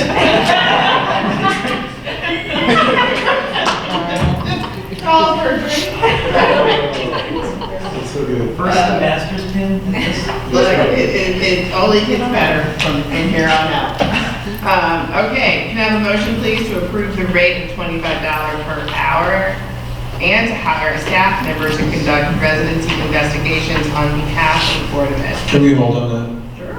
And the reason I ask, so after reviewing the information from our lawyer, there's really nothing we can do at this moment anyway. We can move forward with some hearings, but we can, pass on tuition bills. I think there may be an opportunity to pair with the local district. So I'm going to reach out to Homewood Flossmoor High School on their current process for doing all the residency investigations. So approving tonight or approving in 4 weeks doesn't really make a huge difference currently student-wise. It's a bigger piece, as I have spoken with John Fester, frankly our attorney, is to make sure that going into the registration process, we have the most aggressive plan that we're comfortable with. So part of it is the residency investigation. I think we do a lot of that work ahead of time so that we can say to families who we don't think reside in the district, we think you don't reside here, here's the bill. By law, they can finish in the school district, that's the law. But they're not coming back. But then on the registration side, we want to do a few things differently as well. So if we can hold, yeah, let's hold on this. Give me an opportunity to talk to the high school. So basically, if we make the decision by, we think March-ish, right? If probably we had someone like hired by March, you probably have time to get us the 100%. And honestly, I think Mark's probably the latest, but absolutely, we'll want them to start those investigations ahead of time. Okay. Thank you. Maybe we can take that discussion down too before we- If there are any questions about G, yes. Are there any questions about item G? Nope. Okay. Can I have a motion to approve the written settlement agreement regarding the educational placement of the student as presented to the board? So moved. Second. Need a roll call, please? Okay, Griggs? Yes. Gratus? Yes. Huckabee? Yes. Nelson? Yes. Blackman? Yes. Ford? Yes, and the motion is passed. Can I have a motion to approve the personnel report as presented? So moved. Second. Roll call, please. Gratus? Yes. Nelson? Yes. Griggs? Yes. Blackman? Yes. Huckabee? Yes. Ford? Yes, and the motion is passed. Briefly. I need a motion, please, to move into executive session to discuss matters relating to personnel 5 ILCS 120-2. So moved. Any second? I'm sorry. Second. Oh, I'm sorry, impossible, no, yeah. Just Okay. personnel. Just personnel, I'm sorry. Did you get that, Kathy? Okay. All in favor, say aye.